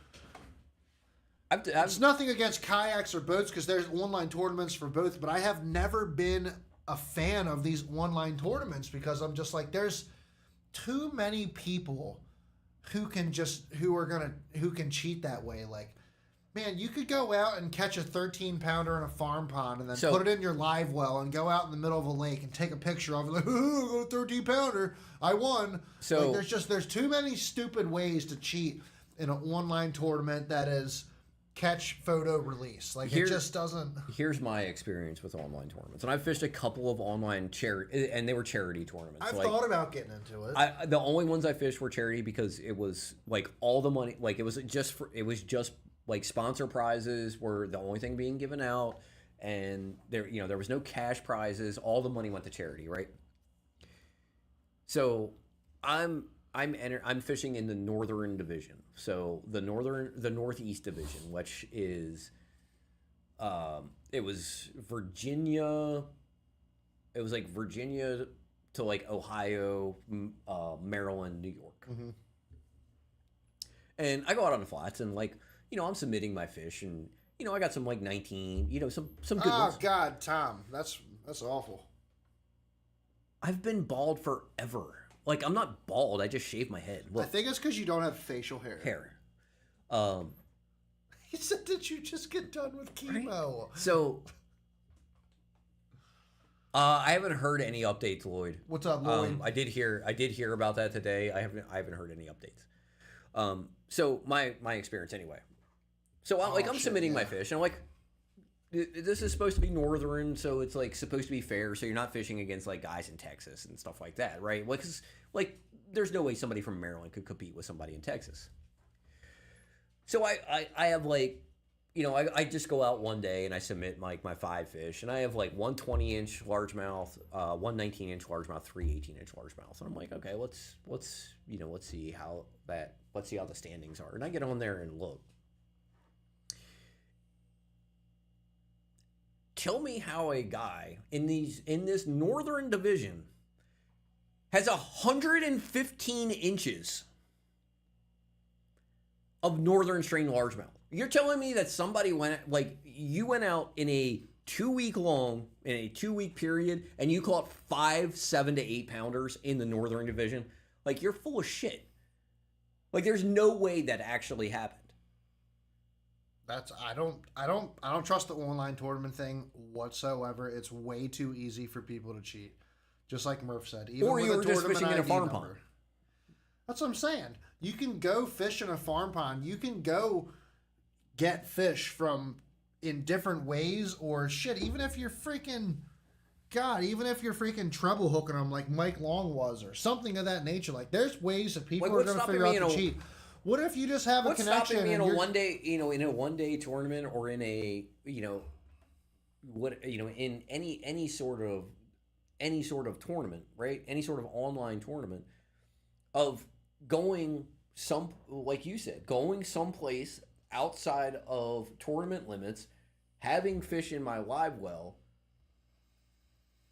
starting the tournament that day, getting my number, pulling those fish out of the live well, and taking pictures of them throughout the day.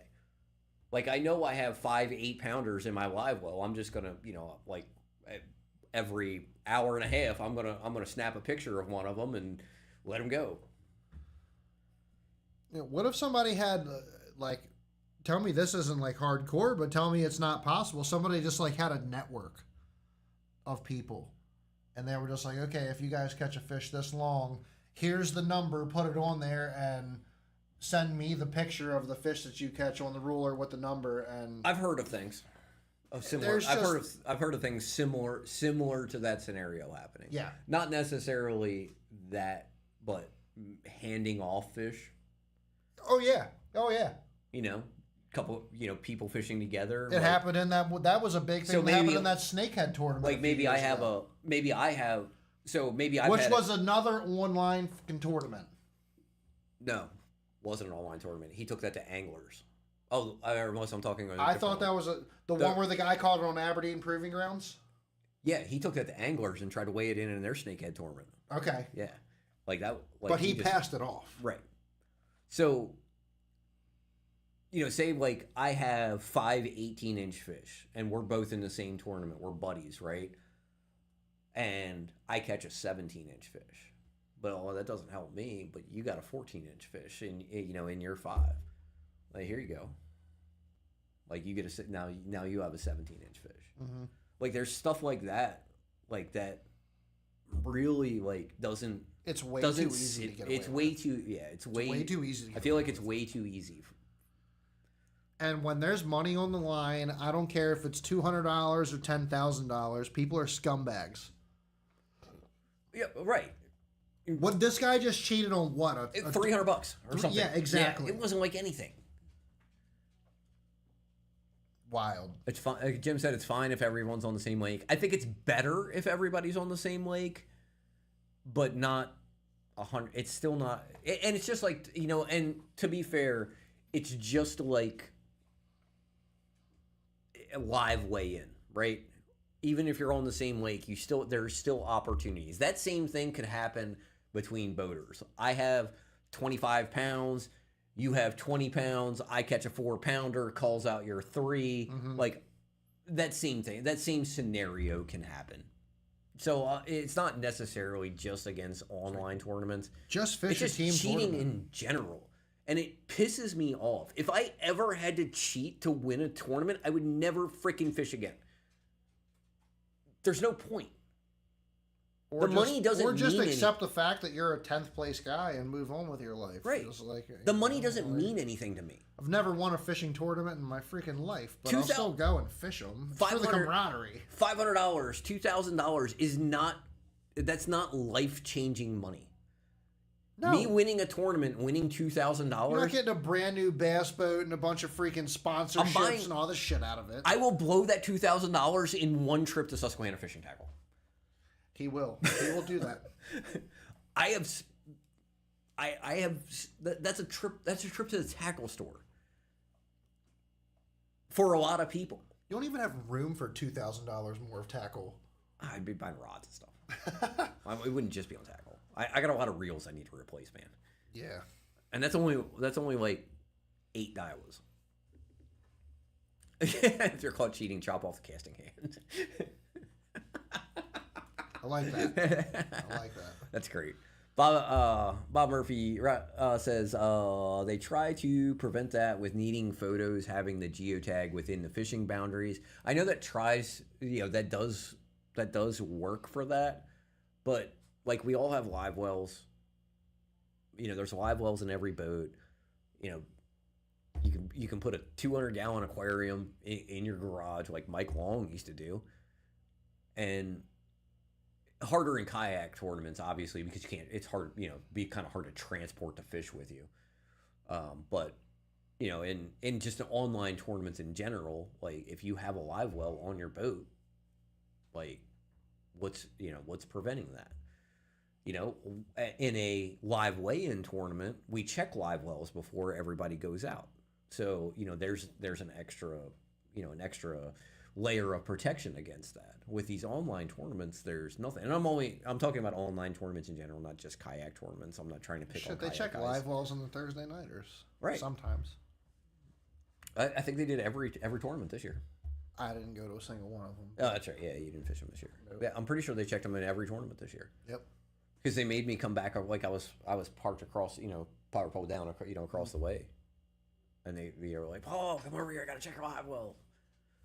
Whatever. Like I don't care. I'm not gonna cheat, but Cheat for yeah, what? for the kayak tournaments, Shit, I do gotta say, like the Thursday nighters, you can walk away with $500, $600 depending on the night.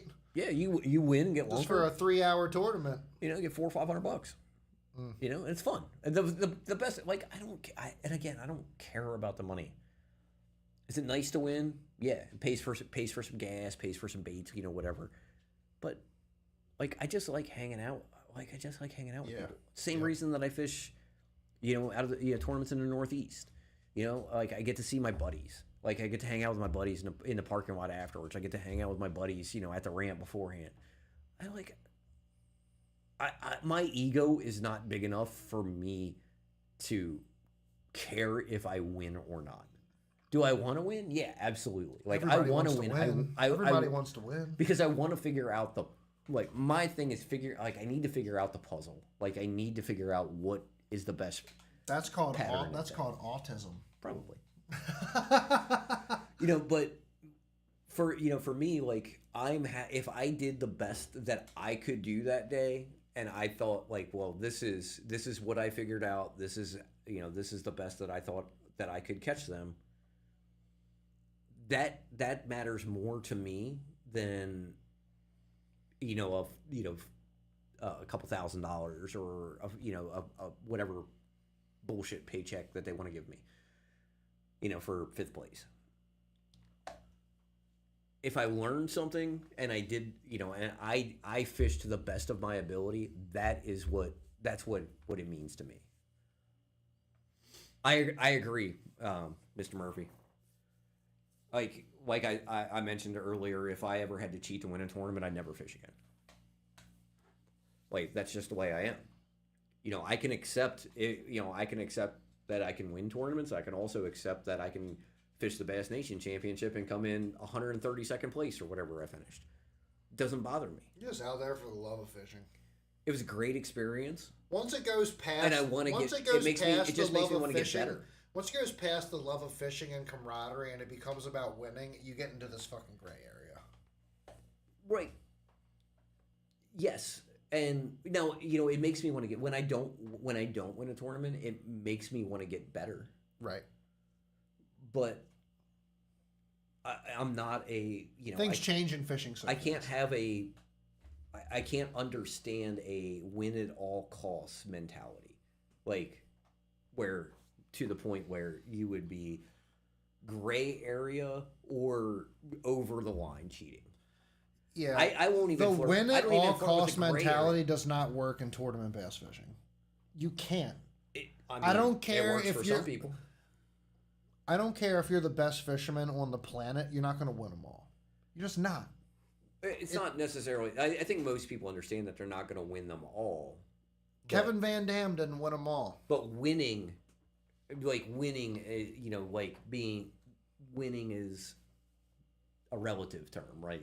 I'm not saying win every tournament, but you're going to win the majority of your local tournaments, the big ones. You're going to have to win some big ones. Jim, we were talking about that before. Yeah, we were talking about it before we started. The new 8-inch, I'm definitely going to have to get down with 2 or 3 of those and throw them. At the price point of $50 and taking, obviously, I haven't thrown or even seen one Jim yet. Jim says it's as good as a resin bait. I will absolutely take your word on it, and I'm definitely going to buy some and throw them. I'm definitely going to have to. I'm gonna have to pick one of those up too. I love that Mike Buca puts so much into the different bait types. Like he will put just as much effort into making sure that Josh Jones said he would win them all. I love that Mike Buca is willing to put so much time into making sure that people that are wanting to get into swim baits have a good, clean swimming glide bait, along with also making resin baits for the guys that are higher up, but more dedicated to swim bait fishing. And I have a lot of respect for that, and I'm really excited to throw some of those ABS trick shads, dude. Those things are badass from Buca brand. Very much so looking forward to trying them out. In response to Joe, it may be an unpopular opinion because Josh Jones has a lot of fans, but he would get smoked on the Elite Series. He would. I think he would do good on some lakes, but he would get smoked for the most part. I think Josh would get smoked on the Elite Series. I only ever see him post pictures from 2 lakes. The one in Idaho where he catches the smallmouth, and the one or two in Texas. Just my opinion. Not saying like I love his content. Absolutely love his content. Love watching him. But that's just my opinion. I don't think he's a bad dude at all. I actually kind of like him, and I like some of his. I like how he doesn't care about expressing his opinion.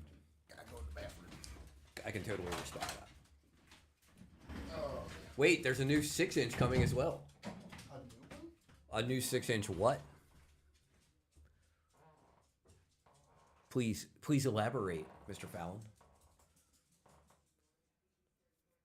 Will the tail break on this one? Because I'm really upset that the tail broke on my 6-inch ABS.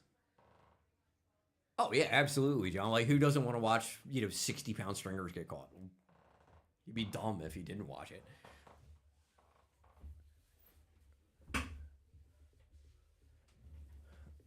Oh, new version. So you are saying that the tail won't break off of this one? I'm still a little salty about that.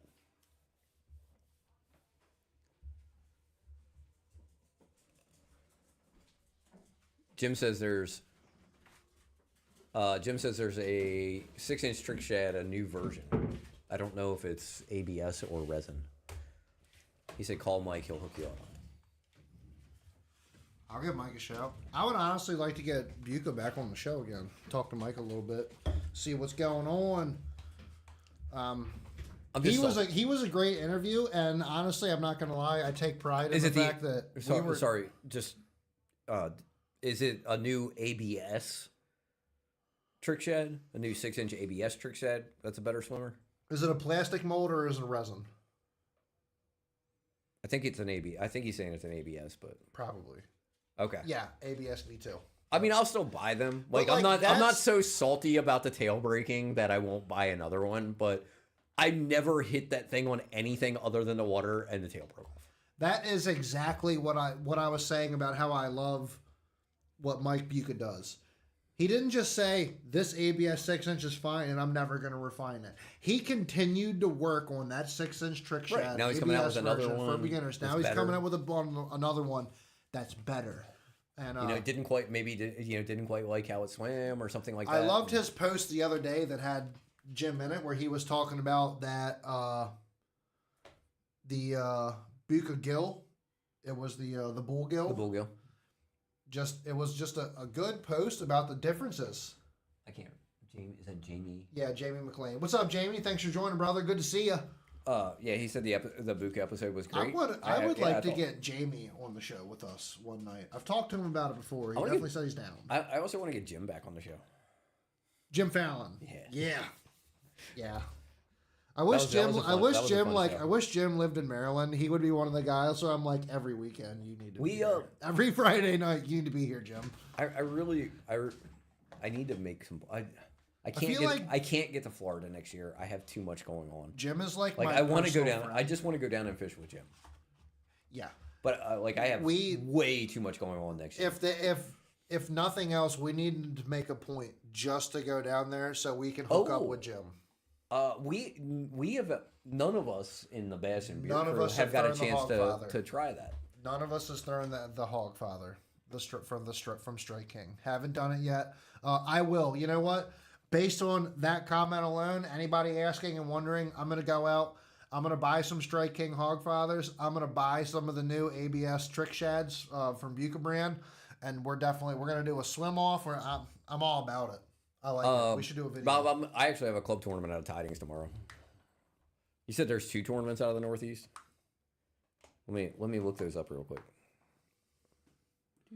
Authorized up to 80 boats combined. What do you mean it's authorized? You say you have to get a permit to have a tournament. Yeah. If it's more than 10 boats. And you have to put in, like, how many boats you think your tournament's going to have. People do that? If you have more than 10 boats, yeah. Oh. It's kind of lame. Just another way for the government to dip their hand in freaking bullshit. It doesn't cost anything. They're just doing it to track the number of fishing, right? The number of people fishing and stuff like that. Still, just some. It's got to be thought about ahead of time. You know what I mean? You can't just be like, oh, I'm going to hold a tournament next week and then get the permit because it takes a while. Because we looked into holding. 11. We should still do it. I think we should still do it. Like, Bass and Beer at tournament? one point, we need to do a Bass and Beer radio. What's tomorrow? tournament. Tomorrow is the 15th.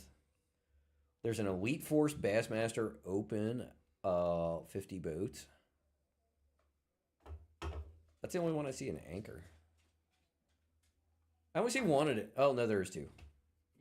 Buck County. That's a club tournament. There's no way. They ain't going to have 30 boats. The flats won't be... It ain't going to be nothing like in the summertime, Jamie. You'll be fine to go out there. You ain't going to have a bunch of people around you out on the flats tomorrow. Yeah. No, you can fish You'll the be flat. good. So, Jamie, I fished... when I fished the SFT tournament this year, there were almost 200 boats in that tournament, and it was never crowded anywhere I went. Like, it's a big area. You'll be fine. Yeah, no, you'll definitely be good out there. Just stay away. Like in the summertime, though, there is definitely times like there might be 300 or 400 boats out there, but it seems like 50 of them are all concentrated on one freaking grass patch. Yeah, just stay away from the blue skeeter. That's my area. Rob, your boy is I'll see you out there. Yeah. Your boy's been doing good. It seems like all the pictures I see of you and Sam out there. Sam's catching fish, dude. You guys, stay off you my guys spots. got a little team going on there. I like seeing it. Just stay off my spots, Murph. I don't know. Shit, I know you were out there. I don't think I've ever fished the flats in the fall. I wouldn't even know where the fuck to go. I know we saw you coming. So we saw you Sunday. You were out Sunday. We saw you driving down the road, but I never saw you on the water. Me and Tony were running around other areas. I think you were probably gone by the time we got done, or we got back out of the Northeast. How many of these can I fit on here? Well, yeah, we were up in the river and we saw you drive down the road. Tony was like, "Hey, it's Murph."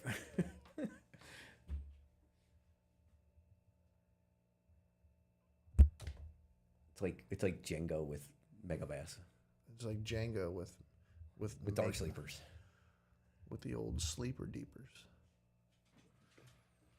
So we talked about the kayak scandal. That's enough about that. I think we all agree. I think we all agree that guy's a piece of crap. We talked about the BFL rules. I think we all agree that they're pieces of crap. 5. Oh, Make that 4. hang on, I have one. Watch more. out, Bubs. You don't want to grab a hold of that. Can we go on top? Does that count? There we go. 6 dark sleepers, 1 microphone. It's like a porno. Yeah, me and Tony had a pretty epic day too. We caught about 50, give or take. With, I had 21 pounds. Yeah, we caught some good fish on Sunday. Now we have a mega bass big cabin up there. Can we get the whole box up there? How high can we stack this? We're gonna ruin it. Oh no! Ruining Watch it. out. Okay, you go. How about my cool paint job? Yeah, I did like it. It was very, very golden shinery. I'm pretty sure that's what you were going for. I know that's a big thing in Florida. Oh yeah. But it looks sick. So, funny story, Murph. Like, you talk about doubling up 3 times. Me and Tony doubled up 3 consecutive times. So, both cast it, doubled up, unhooked a fish, threw them back, cast, doubled up, unhooked them, cast, doubled up. It was stupid. There's a specific time of the year, Joe, where the dark sleepers specifically do really well. And the gills do really well at that gill crappie spawn time. I imagine that dark sleeper is probably a good wintertime bait. It's real good. It's literally a jig with a paddle tail. That's exactly what it is. Well, it's a swim bait. I can keep it on the bottom. I can keep it on the bottom when they're hugged to the bottom in the wintertime. I feel like I could catch fish on like it in the wintertime. this dark one back here on the back that I'm touching. This is, I believe it's 3/4 ounce. It's literally just a jig all the way in the front of the head here, with a paddle tail on the bottom. They stick to the bottom just like a Goldie would, and They're definitely good baits. They have a good hookup ratio for sure. I don't throw them a shit ton, but there's a time and a place for them. 110%. Yeah, definitely not Ding Smurf. I think we probably caught 3 or 4 all day that were under 2 pounds.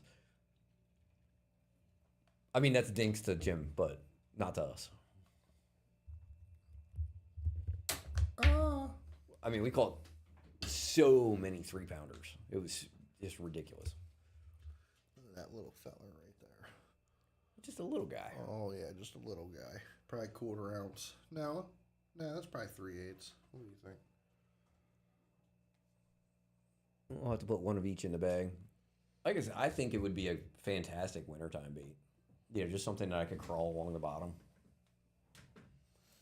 I'll have to give that a try. Maybe I'll try that this year when I'm out. Let me know if you want to borrow a few. I'm so ready to just, for wintertime fishing, like December, nobody else on the water. I feel like they would get smoked at Lake Anna. I mean, everything gets smoked at Lake Hannah, so probably. We're coming up on my favorite time of the year. So I know a lot of people don't do a lot of wintertime fishing, but in my opinion, this is one of my favorite times of the year to fish. One, is this considered wintertime yet? I feel like I said we're coming up on it. Yeah. I said, we're coming up on it. What are water temps right now? High 40s. Oh, really? Yeah. It's actually that low now. So, I mean, we're getting to the point where even my buddy had a tournament today. Even the flat side crankbaits. Yeah. I haven't been out in probably 2 weeks now. I need to get back out. Oh, it's cranking weather for sure. Yeah, throwing some flat sides. So I know Matt won a tournament last Saturday. What kind of tournament? Yeah, it was that. It was like a sea trout tournament. Trout tournament. Nice. Yeah. Nice. I think he was fishing for some type of sea trout down yonder and got on a win. Oh dang! It's 61 down in Florida. 61. God. Yeah. It was 40. It was the bay was 49 today, according to my buddy who fished a tournament. Who won Angler of the Year this year? Shout out to Kevin McElhaney. Kevin Mack. My boy. Won Angler of the Year for his other club. He's also Mac in Daddy. I don't have time to fish 2 clubs. Speckled trout. Speckled trout, yeah. That's a saltwater fish, isn't it? Yep. Yeah. Yep, they're cool. I've never actually caught one, but it's on the bucket list. It looked like a couple of them were pretty big that he caught. That's a big thing down in like down toward like Caroline County when you get down like past the Bay Bridge and stuff.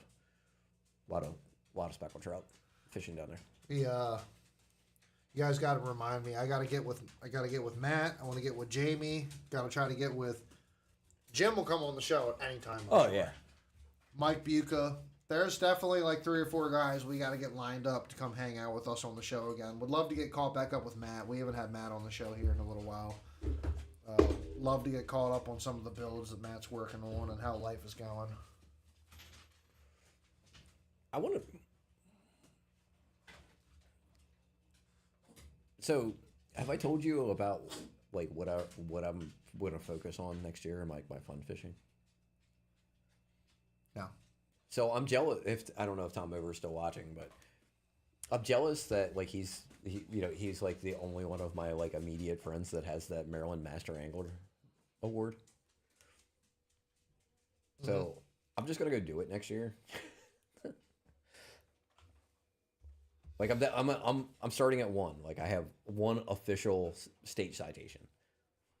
Oh, you're gonna go for the citations. Yeah, the 10 citations. Uh-huh. Like I've never. What is it? I don't submit. Catfish, smallmouth, largemouth, anything. perch. You can do anything. Yeah. Anything in Maryland. Any sport fish in Maryland. I never submit fish for that. Like I can't tell you how many citation size bass that I've caught over the years. Can't tell you how many citation What is a citation size bass? 20 inches for smallmouth, 21 for largemouth. Which is a big smallmouth. 20-inch smallmouth is a pretty big smallmouth. 21-inch largemouth is a big largemouth. I mean, that's essentially a 6.5 to 7.5 pounder. I respect your dedication to just throwing swim baits this year, Jamie. Jamie said he got 3 citations this year. I got 1 this year, and that kind of made me think, like, you know what? Maybe I just want to do this. I got a citation crappie this year while I was bass fishing. That's a giant yellow perch. Yeah, I've actually gotten. I had 2 13.5 inches this year on the flats. A yellow perch? Yeah, That's a big yellow perch. I just missed the 14, just missed the 14 inch on a couple of them. Yeah, I know it's easy to submit. I just don't do it. Like I catch my fish. I don't even take pictures of my fish. Catch the fish. How many pictures of fish do I ever really take? Like I might take like a selfie, like one, like and send it to the group chat. But like I don't post pictures on Facebook.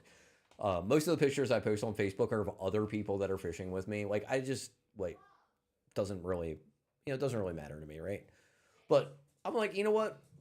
I'm gonna do it. I caught my citation crappie. Tony was actually with me when I caught that. I think. Mm-hmm. Yeah, he was. Scoped it out of a brush pile in like 20 feet of water. It was pretty cool. Oh no, I scoped it. It doesn't count.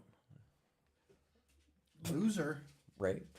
But I know I've caught numerous citation trout in Maryland. I've caught numerous citation smallmouth in Maryland. I've caught numerous citation largemouth in Maryland. Like, I'm just, like, all I got to do is submit them. And start trout fishing again because I haven't done that. I'm laid off the trout fishing for the last couple of years, but. But I just don't care. It's why my last YouTube video was posted like a year ago. Editing video and making content is what I like. That's not necessarily social media content, but it's essentially what I do for work. So I don't feel like doing it outside of work, if that makes sense. Most of the work that I'm doing now for my job is creating, like I'm creating trainings and creating learning videos and things like that. So like when I'm off, I don't want to edit videos. Yeah. I was literally just about to say like, oh, you should be making some fishing videos, but it's like, but I just like I don't want to do it because it's too much. You do it all damn day. Yeah.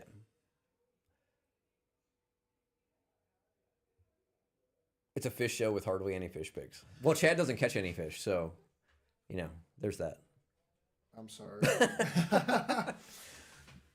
Dude, I go on my spurts where I do catch fish and whatnot, and I have enough pics to like post through stuff and whatnot, but honestly, he's right. I've got between the three of us and Rob, who goes fishing periodically now, like we should be posting a lot more fishing pictures. Like I have full totally agree. I have full cast to catch a video of that 7.5 that I caught on the flats this spring. Like it's just sitting on a memory card. We needed to wait until you posted that. But I haven't done anything with it. It's just sitting on a memory card somewhere. Send it over. I don't even know which memory card it's on. We'll find it. That out. It's probably on the one that's in my GoPro because I'm pretty sure that's the last time I turned on my GoPro. So let me get a vote right now. What do you guys think? And I really them or me? Them, okay. The viewers, and you.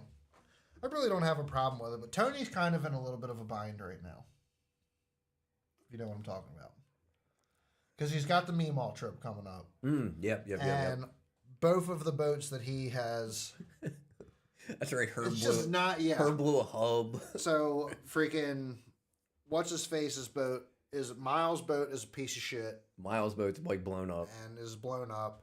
And then Herb blew an axle and a trailer hub on his trailer, and he's 50-50 on he's going to make it or not. And Tony hasn't directly... asked me if he can take my boat, the Ranger, to Meemaw. He hasn't directly asked me, but... To Meemaw. I like that. That's a much better name than Meemaw. Meemaw is a much better name. I love my Meemaw. To Meemaw. He hasn't directly asked me, but I've been thinking about it. It's just like, it's like... And it's like a... It's a lake. It's not like he's running, stupid shallow water or something like that where you think like you get stuff. Dude, and Tony would take care. I know he would. I'm more worried about the 5-hour trailer trip there than I am him running the boat in the water. Well, I mean, you only have about 50 miles on your trailer, so I mean, it's not too far from. Look, I've gone down to Anna 3 times. Say it's not that far to Gunpowder. It was 4 hours to get it back, and then the 19 times that I had to take it back to the boat dealership. Oh, that's true. Nah, that's fine. Duck hunting season starts tomorrow. Woo! It's gonna sound like a war zone. Heck yeah. Yeah. By the way, if you're watching this and you're a fisherman and you want to fish during duck season, 500 yards. you respect the duck hunters over your freaking fishing spot. Point blank, period. The duck hunters and the goose hunters only get to hunt 2 months out of the entire year. You can fish 12 months out of the year. When they're hunting, you don't blow their shit up. And remember, You be respectful. legally, you have to be 500 yards from an active blind. You can pass through, like if you're accessing when they can't restrict access to water, but be respectful. You know, they have their decoy. They got their decoy spreads out there. You know, their boats are boats are tied up. Yeah. You know, elsewhere. Don't go blowing through. Putting off a 2-foot wake. And destroying their their decoy spread. Remember, they have dogs out there, to be careful, idle through, be respectful. Most of the guys don't care. Look, they will. To be fair, they want us running around. No, most of them don't care. Just not around them. It's just like, don't be near them. Let them hunt. Let them do their thing. They get so many days out of the year to go hunting, so you need to respect the goose hunters and the duck hunters. And, I mean, they also have guns and you don't. So. Well, right. Like, you be respectful to them. They'll be respectful for you because you going up, up the way around them only helps them because you're going to, if there's, you got ducks up there. You're gonna kick them up, dude. I have. You should see it in goose season. Oh my god, goose season on the Upper Bay. Like if there are geese sitting on the water, like over by like Furnace Bay, and you're balling to the northeast, and you kick up that flock, like those flocks of geese. Yeah. Like 2 minutes later, you just boom, boom, boom, boom, boom, boom, boom. Matt says he respects them because he hates geese. But yeah, just gotta respect them. Gotta let them do their thing. And I'm probably gonna. I guess I'll hit up Tony and tell Tony to come over here. And there's a few things that we need to go over on the boat trailer. We need to check that one trailer hub from Anna last year and make sure that that's good. Oh, because you had one kicking out grease, didn't you? It blew the cap off. That's why it was kicking out grease. Gotcha. Yeah, just make sure make sure it's greased up. We just need to make sure it's greased up and it's Take not loose or wobbly or anything. And Maybe there's a light on the back of the trailer that needs to be replaced. Maybe get that other unit installed. We can do that too. That's been sitting in your garage for a year. Yeah, probably. It's been over a year. Has it been over a year? Yeah. I thought it was like last winter when you got that. I think it was like. Wasn't that bad? We're getting close to it. Because I helped you put the one on in the spring. Yeah. And even then, I had it for a little while. Yeah, you'd had it for a couple months. I think you got him you might have got him like last winter sometime. We'll just call it last winter. Either or, yeah. My boat is available. I feel bad that he's got all of his stuff wrapped up in there, and there's nothing wrong with putting some hours on the boat. Speaking of hunting and boats, I saw a dude posted a picture on the Skeeter owners group today or yesterday. He was like, not only can I catch fish out of my Skeeter, but it doubles as a deer hauler. And he had a freaking buck strapped to the front of his Skeeter driving across the lake. I was like, that's awesome. But $60 for new hub and bearings takes 10 minutes. Yeah. You just got to be able to get the hub and bearings in time, because I think he's trying to go to Moomaw next week. Yeah, I don't remember. Yeah, it's like next week. So unless they're the hub's on my Skeeter trailer, and then they're like you have to replace like the whole hub assembly, and it's stupid. Yeah. But anyways, it's very expensive. I think we've covered most of what we wanted to talk about tonight. Yeah. I'm pretty excited to go do some fishing tomorrow. Yeah, man. Murph, I'll see you. If you're out early, I'll see you at the boat ramp. If not, I'll probably see you on the water. fellas, we appreciate everybody for joining another episode of Bass and Beer Radio Friday Night Shenanigans. And we'll be back with you guys next week to talk about some more. Maybe. I guess it could possibly be me and Paul. I think Tony's going to be... If he's going to be, well, I'll be here. I ain't got nothing to do. So we'll be back to hang out with you guys next Friday. I wouldn't mind doing a midweek segment either. I always do like doing a midweek thing. I like doing. We got to bring back the tackle talk stuff. The tackle talk stuff is always good. I love talking about tackle. Yeah. You know that. Doing a tackle talk Tuesday or whatever day works. Oh, you're gonna launch a lap at them. Then I'll see you on the water. We'll be at Tidings. So.